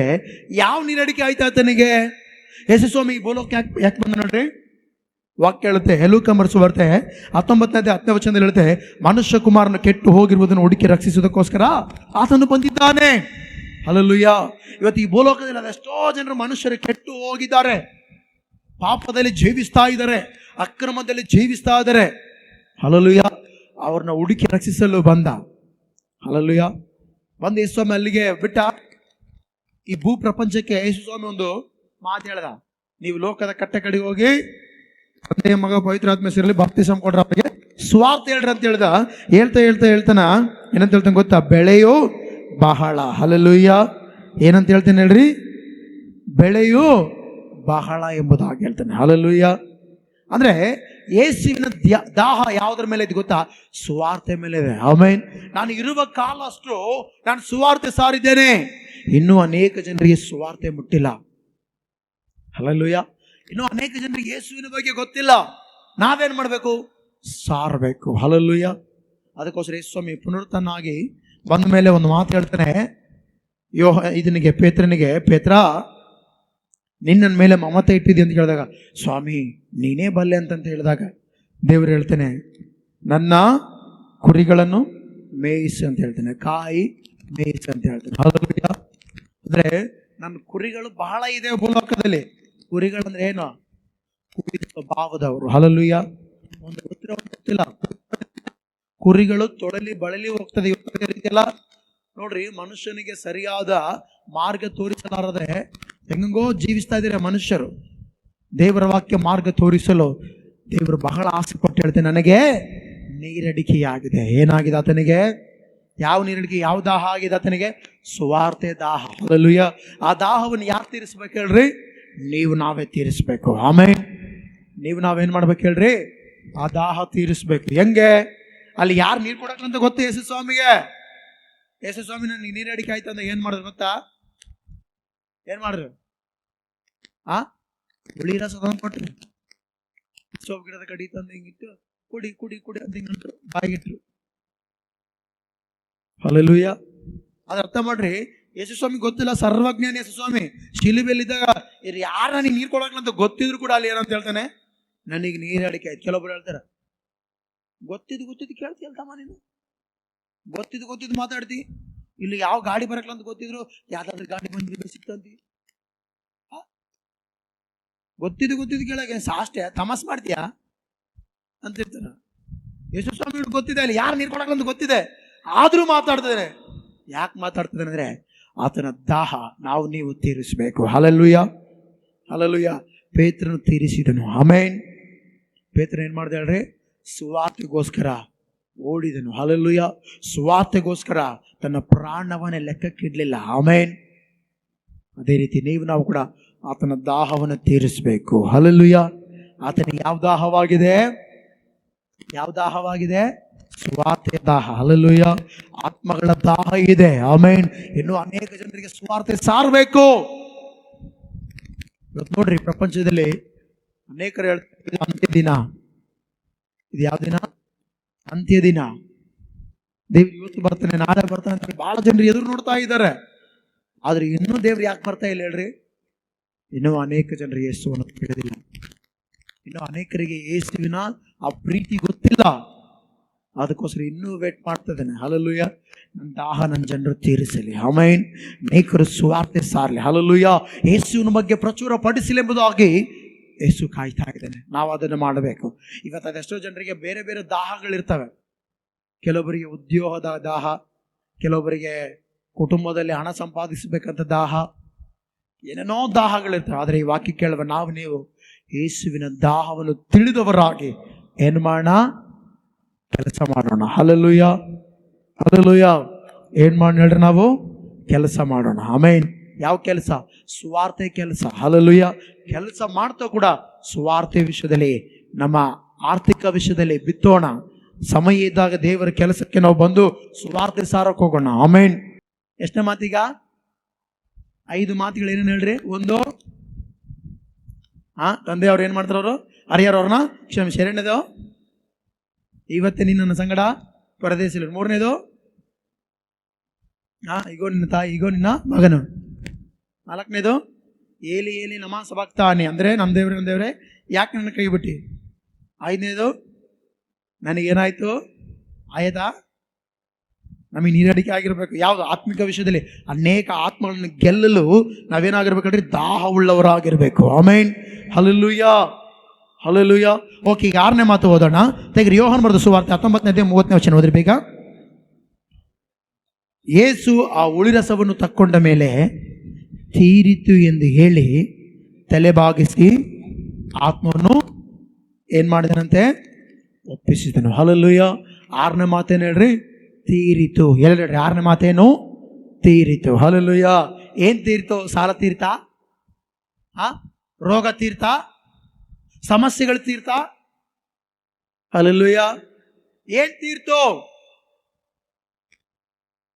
ಯೇಸು ಹೇಳ್ದ, ಉಳಿದ ತಕ್ಕೊಂಡ ಮೇಲೆ ಹೇಳ್ದ ತೀರಿತು ಎಂದು ಹೇಳಿದನು. Hallelujah, hallelujah. ಏನ್ ತೀರ್ತು? ಯೇಸು ಸ್ವಾಮಿ ಈ ಲೋಕಕ್ಕೆ ಬಂದಿರುವ ಕರ್ತವ್ಯವನ್ನು ನೆರವೇರಿಸಿ ಮುಗಿಸಿದನು. ಅದಕ್ಕೋಸ್ಕರ ತೀರಿತು ಎಂದು ಹೇಳಿದನು. ಹಲ್ಲೆಲೂಯಾ.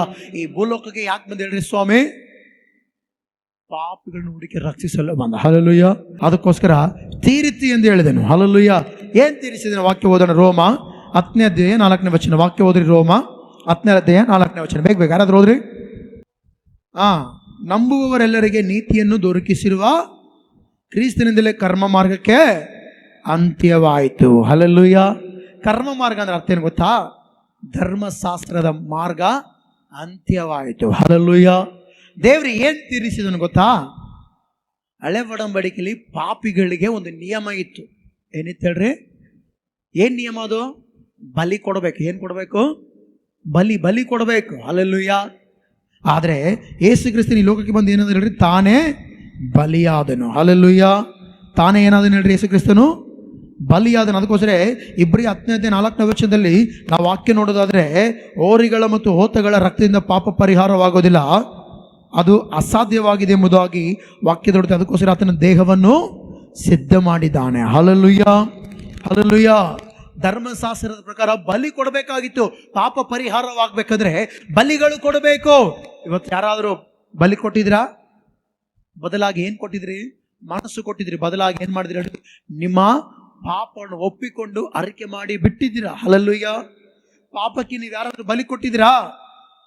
ಏನಪ್ಪ, ನಾನು ಬಹಳ ಪಾಪ ಮಾಡಿದ್ರೆ ಹೋಗಿ ಒಂದು ಕುರಿ ಮರಿ ಕೊಟ್ಟು ಬಂದೆ ಯೇಸು ಸ್ವಾಮಿಗೆ ಅಂತ ಯಾರನ್ನಾದ್ರು ಹೇಳ್ತೀರಾ? ಇಲ್ಲ. ಕರ್ಮ ಮಾರ್ಗ ಅಂದ್ರೆ ಧರ್ಮಶಾಸ್ತ್ರದ ಮಾರ್ಗದಲ್ಲಿ ಏನಿತ್ತಂದ್ರೆ ಈ ರೀತಿ ಮಾರ್ಗ ಇತ್ತು, ಬಲಿ ಕೊಡುವ ಮಾರ್ಗ ಇತ್ತು. ಅದನ್ನ ಯೇಸು ಕ್ರಿಸ್ತನು ಸಂಪೂರ್ಣವಾಗಿ ಸ್ಟಾಪ್ ಮಾಡಿದನು. ಹಲ್ಲೆಲೂಯಾ. ಇನ್ನು ನೀವು ಬಲಿ ಕೊಡುವ ಅವಶ್ಯಕತೆ ಇಲ್ಲ, ನಾನು ಬಲಿಯಾಗಿದ್ದೇನೆ. ಆಮೇನ್. ಯೇಸು ಕ್ರಿಸ್ತನ ನಾನೇ ನಿಮಗೋಸ್ಕರ ಬಲಿಯಾಗಿದ್ದೇನೆ. ಅದಕ್ಕೋಸ್ಕರ ನಾನೊಂದು ಹಾಡು ಬರೆದಿದ್ದೇನೆ.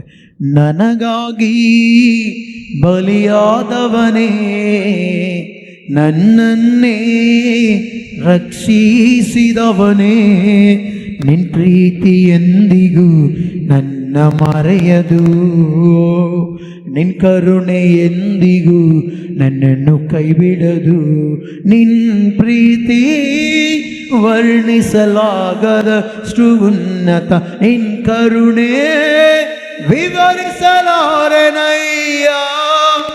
ಯೇಸಯ್ಯ.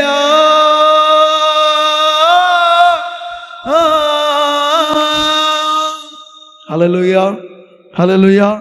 ಯೇಸು ಸ್ವಾಮಿ ಗಮನಿಸರಿ, ಆತನು ಎಲ್ಲವನ್ನು ತೀರಿಸಿದ್ದಾನೆ. ನಾವು ಬಲಿ ಕೊಡಬೇಕಾಗಿತ್ತು, ಆತನೇ ಬಲಿಯಾಗಿ ನಮ್ಮನ್ನು ಬಲಿ ಕೊಡದಾಗೆ ಆತನ ಅವತ್ತು ಬಲಿಯಾಗಿ ತೀರಿಸಿದ್ದಾನೆ. ಆಮೇನ್, ಹಲ್ಲೆಲೂಯಾ. ಧರ್ಮಶಾಸ್ತ್ರ ನಮಗೆ ಕನ್ನಡಿಗಿದ್ದ ಹಾಗೆ. ಧರ್ಮಶಾಸ್ತ್ರ ಏನಿದ್ದಾಗ ಹೇಳ್ರಿ? ಕನ್ನಡಿ ಇದ್ದ ಹಾಗೆ. ಹಲ್ಲೆಲೂಯಾ. ಅದನ್ನು ನಾವು ಮಾಡಿದ ಪಾಪಗಳೆಲ್ಲವೂ ಕೂಡ ಎತ್ತಿ ತೋರಿಸುತ್ತೆ. ಆದರೆ ಅದಕ್ಕೆ ಪರಿಹಾರ ಯೇಸು ಕ್ರಿಸ್ತನೇ ಬಲಿಯಾಗಿ ಬಂದಿದ್ದಾನೆ. ಆಮೇನ್, ಹಲ್ಲೆಲೂಯಾ. ಈಗ ಒಂದು ಮಾತು ಹೇಳಿ, ಧರ್ಮಶಾಸ್ತ್ರದ ಪ್ರಕಾರ ಒಂದು ಏನಿತ್ತು ಗೊತ್ತಾ? ಮಾರ್ಗ ಇತ್ತು. ಆ ಮಾರ್ಗ ಏನು ಗೊತ್ತಾ? ಬಲಿ ಕೊಡಬೇಕು, ದಾನ ಧರ್ಮಗಳು ಮಾಡಬೇಕು. ಏನು ಮಾಡಬೇಕು? ದಾನ ಧರ್ಮಗಳು ಮಾಡ್ಬೇಕಂತೇಳಿ ಧರ್ಮಶಾಸ್ತ್ರದ ಪ್ರಕಾರ ಇತ್ತು. ಅದಕ್ಕೋಸ್ಕರ ಎಷ್ಟೋ ಜನರು ದಾನ ಧರ್ಮಗಳು ಮಾಡಿ ನಾವು ಪರಲೋಕ ಹೋಗ್ತೀವಿ ಅಂತೇಳಿ ಆಸೆ ಪಡ್ರೆ ದೇವ್ರು ಹೇಳ್ದ, ದಾನ ಧರ್ಮ ಮಾಡೋದ್ರಿಂದ ಮೇಲೆ ನೀವು ಪರಲೋಕ ಹೋಗಲ್ಲ. ನಿಮ್ಗೆ ಒಳ್ಳೆ ಹೆಸರಿರುತ್ತೆ, ಬಟ್ ಆದರೆ ಪರಲೋಕ ಹೋಗಲ್ಲ. ಬದಲಾಗಿ ಏನು ಮಾಡಿದ್ರೆ ಪರಲೋಕ ಹೋಗ್ತೀರಿ? ಎಲ್ಲವನ್ನು ತೀರಿಸಿದ ದೇವರನ್ನ ನಂಬಿದ್ರೆ ಮಾತ್ರ ಎಲ್ಲಿಗೆ ಹೋಗ್ತೀರಿ? ಪರಲೋಕ ಹೋಗ್ತೀವಿ. ಹಲ್ಲೆಲೂಯಾ. ಈಗ ಒಂದು ಮಾತು ಹೇಳಿ, ಧರ್ಮಶಾಸ್ತ್ರದಲ್ಲಿ ಬಲಿ ಕೊಡ್ಬೇಕಂತಿದೆ. ಬಲಿ ಕೊಡ್ಬೇಕಂತ ಗೊತ್ತಿದ್ರು ಯಾರಾದರೂ ಬಲಿ ಕೊಡ್ತಾ ಇದ್ದೀರಾ? ಯಾಕೆ ಕೊಡ್ತಾ ಇಲ್ಲ?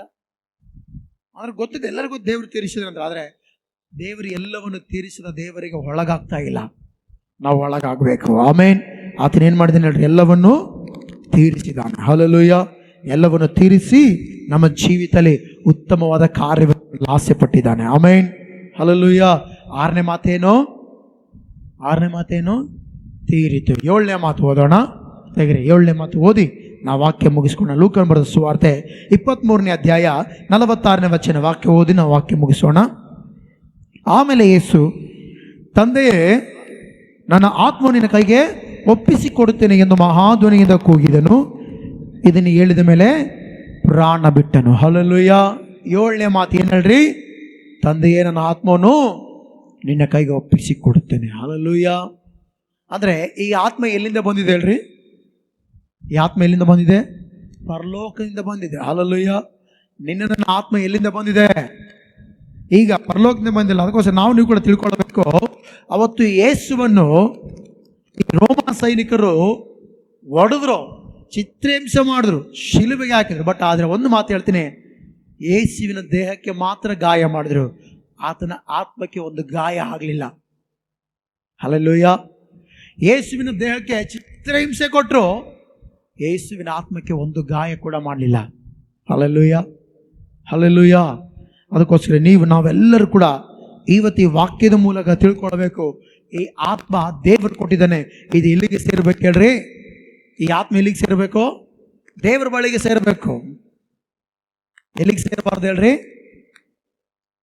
ಸೈತಾನ್ ಬಳಿಗೆ ಸೇರಬಾರ್ದು. ಯಾಕಂದ್ರೆ ಪಾತಾಳ ಯಾರಿಗೋಸ್ಕರ ದೇವರು ಸಿದ್ಧ ಮಾಡಿದ್ದಾನೆ? ಸೈತಾನ್ಗೋಸ್ಕರ ಸಿದ್ಧ ಮಾಡಿದ್ದಾನೆ. ಈ ಆತ್ಮ ಸೈತಾನ್ ಬಳಿಗೆ ಸೇರಬಾರ್ದು, ನರಕ ಯಾತನೆಗೆ ಹೋಗ್ಬಾರ್ದು. ಎಲ್ಲಿಗೆ ಸೇರ್ಬೇಕು ಈ ಆತ್ಮ? ಅದಕ್ಕೋಸ್ಕರ ದೇವರಿಗೆ ಒಪ್ಪಿಸಿಕೊಡಬೇಕು. ಹಲ್ಲೆಲೂಯಾ. ನಮ್ಮ ತಪ್ಪುಗಳನ್ನು ಒಪ್ಪಿಕೊಂಡು ಎಲ್ಲವನ್ನು ಬಿಟ್ಟು ಈ ಆತ್ಮವನ್ನು ದೇವರಿಗೆ ಒಪ್ಪಿಸೋಣ. ಹಲ್ಲೆಲೂಯಾ. ಅಂದ್ರೆ ಈ ಆತ್ಮವನ್ನು ಒಪ್ಪಿಸ್ಬೇಕಂದ್ರೆ ಫಸ್ಟ್ನೇದಾಗಿ ನಾವೇನು ಮಾಡ್ಬೇಕು ಗೊತ್ತಾ? ತೆಗಿರಿ ವಾಕ್ಯ ಓದೋಣ. ರೋಮ 6ನೇ ಅಧ್ಯಾಯ 13ನೇ ವಚನ. ವಾಕ್ಯ ಓದ್ರಿ. ಇದು ಮಾತ್ರವಲ್ಲದೆ ನೀವು ನಿಮ್ಮ ಅಂಗಗಳನ್ನು ಪಾಪಕ್ಕೆ ಒಪ್ಪಿಸುವವರಾಗಿದ್ದು ದುಷ್ಟತ್ವವನ್ನು ನಡೆಸುವ ಸಾಧನಗಳಾಗಿ ಮಾಡಬೇಡ್ರಿ. ಹಲ್ಲೆಲೂಯಾ. ಈ ಆತ್ಮ ದೇವರಿಗೆ ಒಪ್ಪಿಸಲ್ಪಡಬೇಕಂದ್ರೆ ಈ ನಮ್ಮ ದೇಹದ ಅಂಗಾಂಗಗಳು, ಈ ನಮ್ಮ ದೇಹದ ಪ್ರತಿಯೊಂದು ಅವಯವಗಳು ಪಾಪಕ್ಕೆ ಒಪ್ಪಿಸಬಾರ್ದಂತೆ. ಹಲ್ಲೆಲೂಯಾ. ಏನ್ ಮಾಡಬಾರ್ದಂತೆ? ಈ ದೇಹದ ಅಂಗಾಂಗಗಳು ಪಾಪಕ್ಕೆ ಒಪ್ಪಿಸಬಾರ್ದಂತೆ. ಮುಂದೆ ಓದೋಣ. ಆದರೆ ಸತ್ತವರೊಳಗಿಂದ ಜೀವಿತರಾಗಿ ನಿಮ್ಮನ್ನು ದೇವರಿಗೆ ಒಪ್ಪಿಸಿಕೊಟ್ಟು ನಿಮ್ಮ ಅಂಗಾಂಗಗಳನ್ನು ನೀತಿ ಕೃತ್ಯಗಳನ್ನು ನಡೆಸುವ ಸಾಧನೆಗಳನ್ನಾಗಿ ಆತನಿಗೆ ಏನ್ ಮಾಡ್ರಿ? ಸಮರ್ಪಿಸ್ರಿ. ಹಲ್ಲೆಲೂಯಾ. ಹಲ್ಲೆಲೂಯಾ. ಈಗ ಈ ಆತ್ಮ ದೇವರಿಗೆ ಒಪ್ಪಿಸಲ್ಪಡಬೇಕಂದ್ರೆ ಈ ನಮ್ಮ ಅಂಗಾಂಗಗಳು ಲೋಕಕ್ಕೆ, ಪಾಪಕ್ಕೆ, ಅಕ್ರಮಕ್ಕೆ, ವ್ಯಭಿಚಾರಕ್ಕೆ ಒಪ್ಪಿಸಬಾರ್ದಂತೆ. ಯಾವ ಕೃತ್ಯಕ್ಕೆ ಒಪ್ಪಿಸ್ಬೇಕಂತ ಈ ಅಂಗಾಂಗಗಳು? ನೀತಿ ಕೃತ್ಯಗಳಿಗೆ. ಹಲ್ಲೆಲೂಯಾ. ಈ ವಾಕ್ಯ ಕೇಳುವ ನಾವು ನೀವೆಲ್ಲರೂ ಕೂಡ ನೀತಿ ಕೃತ್ಯಗಳಿಗೆ ಈ ಅಂಗಾಂಗಗಳನ್ನು ಯಾವಾಗ ಒಪ್ಪಿಸುತ್ತೇವೋ ನಾವು ಪರಿಶುದ್ಧರಾಗಿನೇ ಇರುತ್ತೇವೆ. ಆಮೆನ್. ಹಲ್ಲೆಲೂಯಾ. ಹಲ್ಲೆಲೂಯಾ. ಯಾಕೆಂದ್ರೆ ಆತನ ಪರಿಶುದ್ಧತೆ ನಮ್ಮಲ್ಲಿ ಇರುತ್ತದೆ. ಆಮೆನ್. ಹಲ್ಲೆಲೂಯಾ. ಅದಕ್ಕೋಸ್ಕರ ನಮ್ಮ ಆತ್ಮ ದೇವರಿಗೆ ಒಪ್ಪಿಸಲ್ಪಡಬೇಕಂದ್ರೆ, ನಮ್ಮ ಆತ್ಮ ದೇವರಿಗೆ ಒಪ್ಪಿಸಿಕೊಡಬೇಕಂದ್ರೆ ನಮ್ಮ ಅಂಗಾಂಗಗಳೆಲ್ಲವೂ ಕೂಡ ನಾವು ನೀತಿ ಕೃತ್ಯಗಳನ್ನು ಮಾಡೋದಕ್ಕೆ ಸಿದ್ಧವಾಗಬೇಕು. ಹಲ್ಲೆಲೂಯಾ. ಒಬ್ಬ ವ್ಯಕ್ತಿ ಇದ್ದಾನೆ, ಮಿಷನರಿ DL ಮೋಡಿ ಅನ್ನುವಂಥ ವ್ಯಕ್ತಿ. ಆತನೊಂದು ಸಾರಿ ಟ್ರೈನಲ್ಲಿ ಪ್ರಯಾಣ ಮಾಡುವಾಗ 4 ಜನ ಯವ್ವನಸ್ಥರು ರಮ್ಮಿ ಆಡ್ತಾ ಇದ್ರಂತೆ. ಏನು ಆಡ್ತಿದ್ರಂತೆ? ಅಂದರ್ಬಾರ್ ಆಡ್ತಿದ್ರಂತೆ. ಆಡು ಭಾಷೆಯಲ್ಲಿ ಕೇಳ್ಬೇಕಂದ್ರೆ ಅಂದರ್ಬಾರ್ ಅಂದರೆ ಇಸ್ಪೆಟ್ ಆಡ್ತಿದ್ರಂತೆ. 4 ಜನ ಇಸ್ಪೆಟ್ ಆಡ್ತಿದ್ರೆ ಈ ಪಾಸ್ಟರ್ ಅವ್ರನ್ನೇ ನೋಡ್ತಾ ಇದ್ದೀನಿ. 4 ಜನರನ್ನ ನೋಡ್ತಾ ಇದ್ರೆ, ನಾನು ನೋಡ್ತಾ ಇದ್ದೀನೆಲ್ಲ ಮುಂದೆ ಕುಂತಿರುವಂತ ದೇವ್ರನ್ನ. ಆ ಪಾಸ್ಟರ್ ಕೂಡ ಅವ್ರನ್ನೇ ನೋಡ್ತಾ ಇದ್ದಂತೆ. ನೋಡ್ತಾ ಇದ್ರೆ ಅವ್ರು ಕೂಡ ಆಗ್ತಾರಂತೆ. ಸೆಟ್ ಆಯ್ತು ನೋಡು, ಅದ್ರ ಬಗ್ಗೆ ನನಗೆ ಐಡಿಯಾಗಳಿಲ್ಲ ಬಿಡ್ರಿ. ಸೆಟ್ ಆಯ್ತು ನೋಡು ಅಂತೇಳಿ ಆಡ್ತಿದ್ರೆ ಆ ಪಾಸ್ ನೋಡ್ತಿದ್ರೆ ಒಬ್ಬನಿಗೆ ಮನಸ್ಸಾಯ್ತಂತೆ, ಏನೋ ಈ ಯಜಮಾನಿಗೆ ಆಡ್ಬೇಕಂತ ಇಷ್ಟಿದ್ದಂಗೆ ಐತೆ, ಈ ಆಟ ಆದ್ಮೇಲೆ ಕರೇನಂತೇಳಿ ಅವ್ರು 4 ಜನ ಅನ್ಕೊಂಡು ಆಟ ಮುಗಿತಂತೆ. ಆಟ ಮುಗಿದ್ಮೇಲೆ ಕರೆದಂತೆ, ಬರ್ತೀಯಾ ಆಡಕ ಅಂದ್ರ. ನೀನೇ ಅವಾಗಿಂದ ನೋಡ್ತೀಯ, ಬರ್ತೀಯಾ? ಅಯ್ಯೋ ತಾತಾವ್ ಯಜಮಾನ ಸಾರ್ ಬರ್ತೀಯಾ ಅಂತ ಕರೆದ್ರೆ ಆ ಸಾರ್ ಹೇಳದಂತೆ, ನನಗೆ ಕೈಗಳಿಲ್ಲ ಅಂದಂತೆ. ಅವ್ರಿಗೆ ಹುಚ್ಚಿನ ಬಿಡ್ದಂತೆ. 2 ಕೈ ಅಲ್ಲೇ ಅದಾವ, ಕೈ ಇಲ್ಲ ಅಂತಾನಲ್ಲ ಸಾರ್. ನಿನ್ನೆ ನಾವೇನು ಕಾಮಿಡಿ ಮಾಡಕ್ ಕರ್ತಿಲ್ಲ, ನಿಜವಾಗ್ಲೂ ಕರಿತಿದ್ವಿ, ಬಾ ಆಡ ಬಂದು. ಇಲ್ಲ ನನಗೆ 2 ಕೈ ಇಲ್ಲ. ಯಾರಿಗೆ ಕೊಟ್ಟು 2 ಕೈ ಎಂದಂತೆ? ಸಜ್ಜೀವನಾದ ಯೇಸುವಿಗೆ ನನ್ನ ಅಂಗಾಂಗಗಳನ್ನು ಒಪ್ಪಿಸಿದ್ದೀನಂತೆ. ಹಲ್ಲೆಲೂಯಾ. ಹಲ್ಲೆಲೂಯಾ. ಆ DL ಮೋಡಿ ಅವರು ಹೇಳಿದ್ರಂತೆ, ದೇವರಿಗೆ ನನ್ನ ಅಂಗಾಂಗಗಳನ್ನು ಒಪ್ಪಿಸಿದರೆ ಐ ಆಮ್ ಸಾರಿ, ನನ್ನ ಕೈಗಳಿಲ್ಲ ಅನ್ನೋದು. ಈ ನಮ್ಮ ದೇಹ, ಪ್ರಾಣ, ಆತ್ಮ ಯಾವ್ದಕ್ಕೆ ಒಪ್ಪಿಸ್ಬೇಕು ಹೇಳ್ರಿ? ನೀತಿ ಕೃತ್ಯಗಳಿಗೆ ಒಪ್ಪಿಸ್ಬೇಕು. ಹಲ್ಲೆಲೂಯಾ. ಆಗ ನೀನು ಹೇಳು, ದೇವ್ರೇ ನನ್ನ ಆತ್ಮನ ಕೈ ಒಪ್ಪಿಸಿ ಕೊಡ್ತಂತ ಹೇಳು. ಆಗ ದೇವ್ರಿಗೆ ಈಸಿಯಾಗಿ ಬಾ ಮಗನ ಅಂತ. ಹಲ್ಲೆಲೂಯಾ. ನೀ ಮಾಡೋದೆಲ್ಲ ಮಾಡಿ. ಅದಕ್ಕೋಸ್ಕರ ಒಂದು ಆಡಿದೆ, ಮಣ್ಣಿಂದಲೇ ಬಂದು ಮಣ್ಣಿಗೆ ಹೋಗೋದು ಇನ್ನ ಜನ್ಮ, ಮಾನವನಾಗಿ ಏನೇನ್ ಮಾಡ್ದೆ ಹೇಳೋ ತಮ್ಮ, ಮಾಡಿದೆಲ್ಲ ಪಾಪವೇ, ಪಡೆದಿದ್ದೆಲ್ಲ ಶಾಪವೇ. ಹಲ್ಲೆಲೂಯಾ. ಹಲ್ಲೆಲೂಯಾ. ಮಣ್ಣಿಂದ ಬಂದೀವಿ, ಮಣ್ಣಿಗೆ ಹೋಗ್ತೀವಿ. ಬಟ್ ಆದ್ರೆ ಈ ಅಂಗಾಂಗಗಳಿರೋವರಿಗೆ ನೀತಿ ಕೃತ್ಯಗಳಿಗೆ ಏನ್ ಮಾಡೋಣ ನಾವು? ಉಪಯೋಗಿಸೋಣ. ಹಲ್ಲೆಲೂಯಾ.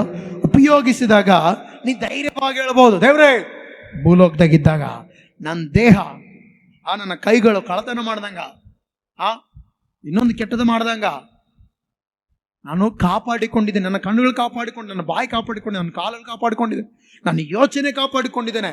ಅದಕ್ಕೋಸ್ಕರ ನನ್ನ ಆತ್ಮ ನಿನ್ನ ಬಳಿಗೆ ಬಂದಿದ್ದೆ. ತಗೋ ಅಂದ್ರೆ ಹಾಗಂತ, ಬಾ ಮಗನ ಬಲ ನಂಬಿಗಸ್ತನಾದ ಒಳ್ಳೆ ಆಳೆ 2 ಕೈ ಕೊಟ್ಟಿದ್ದು ಸಾರ್ಥಕ ಆಯ್ತು ಬಾ ಅಂತನ, 2 ಕಾಲು ಕೊಟ್ಟಿದ್ದು ಸಾರ್ಥಕ ಆಯ್ತು ಬಾ ಅಂತನ, 2 ಕಣ್ಣು ಕೊಟ್ಟಿದ್ದು ಸಾರ್ಥಕ ಆಯ್ತು ಬಾ ಅಂತನ, ಬಾಯಿ ಕೊಟ್ಟು 32 ಹಲ್ಲು ಕೊಟ್ಟು ಒಳಗೆ 4 ಕೊಟ್ಟಿದ್ದು ಸಾರ್ಥಕ ಆಯ್ತು ಬಾ ಅಂತನ. ಹಲ್ಲೆಲೂಯಾ.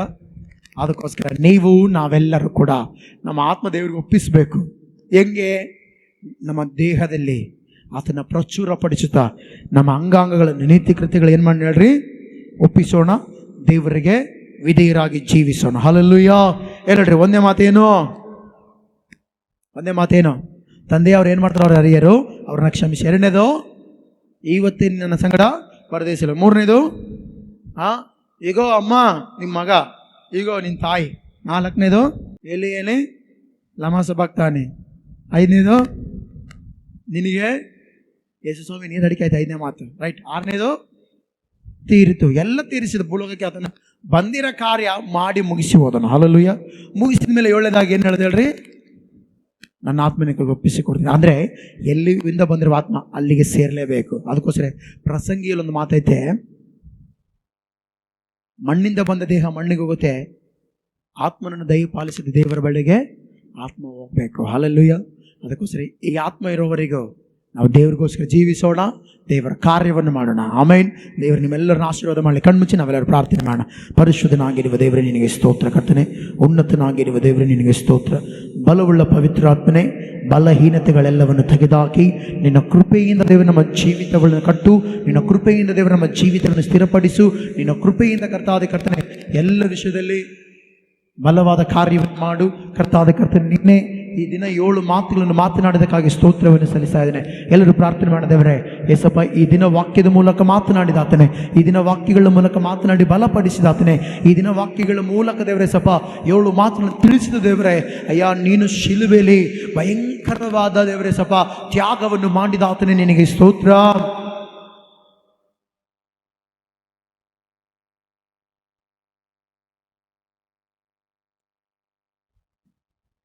ಉನ್ನತನಾಗಿರುವ ದೇವರೇ ನಿನಗೆ ಸ್ತೋತ್ರ. ಅಯ್ಯ ಮುಂದಿನ ದೇವರೇ ಸಭ ಎಲ್ಲ ವಿಷಯದಲ್ಲಿ ನೀನಿದು ನಡೆಸಲು ಬನ್ನಿರಿ ಪವಿತ್ರ ಆತ್ಮನೇ. ಅದು ಮಾತ್ರವಲ್ಲದೆ ಈ 7 ಮಾತುಗಳು ನೀನು ಮಾತನಾಡೋದಕ್ಕಾಗಿ ಕರ್ತನೆ ಏಸಪ್ಪ ನೀನೇ ಕರ್ತನೆ ವಾಕ್ಯಗಳ ಮೂಲಕ ಮಾತನಾಡಿ ಬಲಪಡಿಸಿ ನಡೆಸಿದ ದೇವರು. ಈ 7 ಮಾತುಗಳನ್ನು ಕೇಳಿದವರು ಅದನ್ನು ಸ್ಮರಿಸಿ ಜೀವಿಸಿ ಮುಂದೆ ಹೋಗುವಂತೆ ಕೃಪೆ ತೋರಿಸಬೇಕೆಂದು ಕೇಳುತ್ತಾ ಯೇಸುವಿನ ಹೆಸರಿನಲ್ಲಿ ಪ್ರಾರ್ಥಿಸಿ ನಂಬಿಕೆಯಿಂದ ಬೇಡುತ್ತೇನೆ ತಂದೆಯ ದೇವರೇ. ಆಮೇನ್, ಆಮೇನ್, ಆಮೇನ್. ನಮ್ಮ ತಂದೆಯಾದ ದೇವರ ಪ್ರೀತಿಯು, ಕರ್ತನಾದ ಯೇಸು ಕ್ರಿಸ್ತನ ಕೃಪೆಯು, ಪರಿಶುದ್ಧಾತ್ಮನ ಅನ್ಯೋನ್ಯತೆ ಸಹವಾಸವು ಈಗ ತಾನೇ ವಾಕ್ಯ ಕೇಳಿದ ನಮ್ಮೊಟ್ಟಿಗೂ ಸಕಲ ಪರಿಸ್ಥಿತಿಗೂ ಈಗಲೂ ಯಾವಾಗಲೂ ಸದಾ ಕಾಲವು ನೆಲೆಯಾಗಿರಲಿ. ಆಮೇನ್, ಆಮೇನ್, ಆಮೇನ್. Price lord. ದೇವರು ನಿಮ್ಮೆಲ್ಲರನ್ನ ಆಶೀರ್ವಾದ ಮಾಡಲಿ.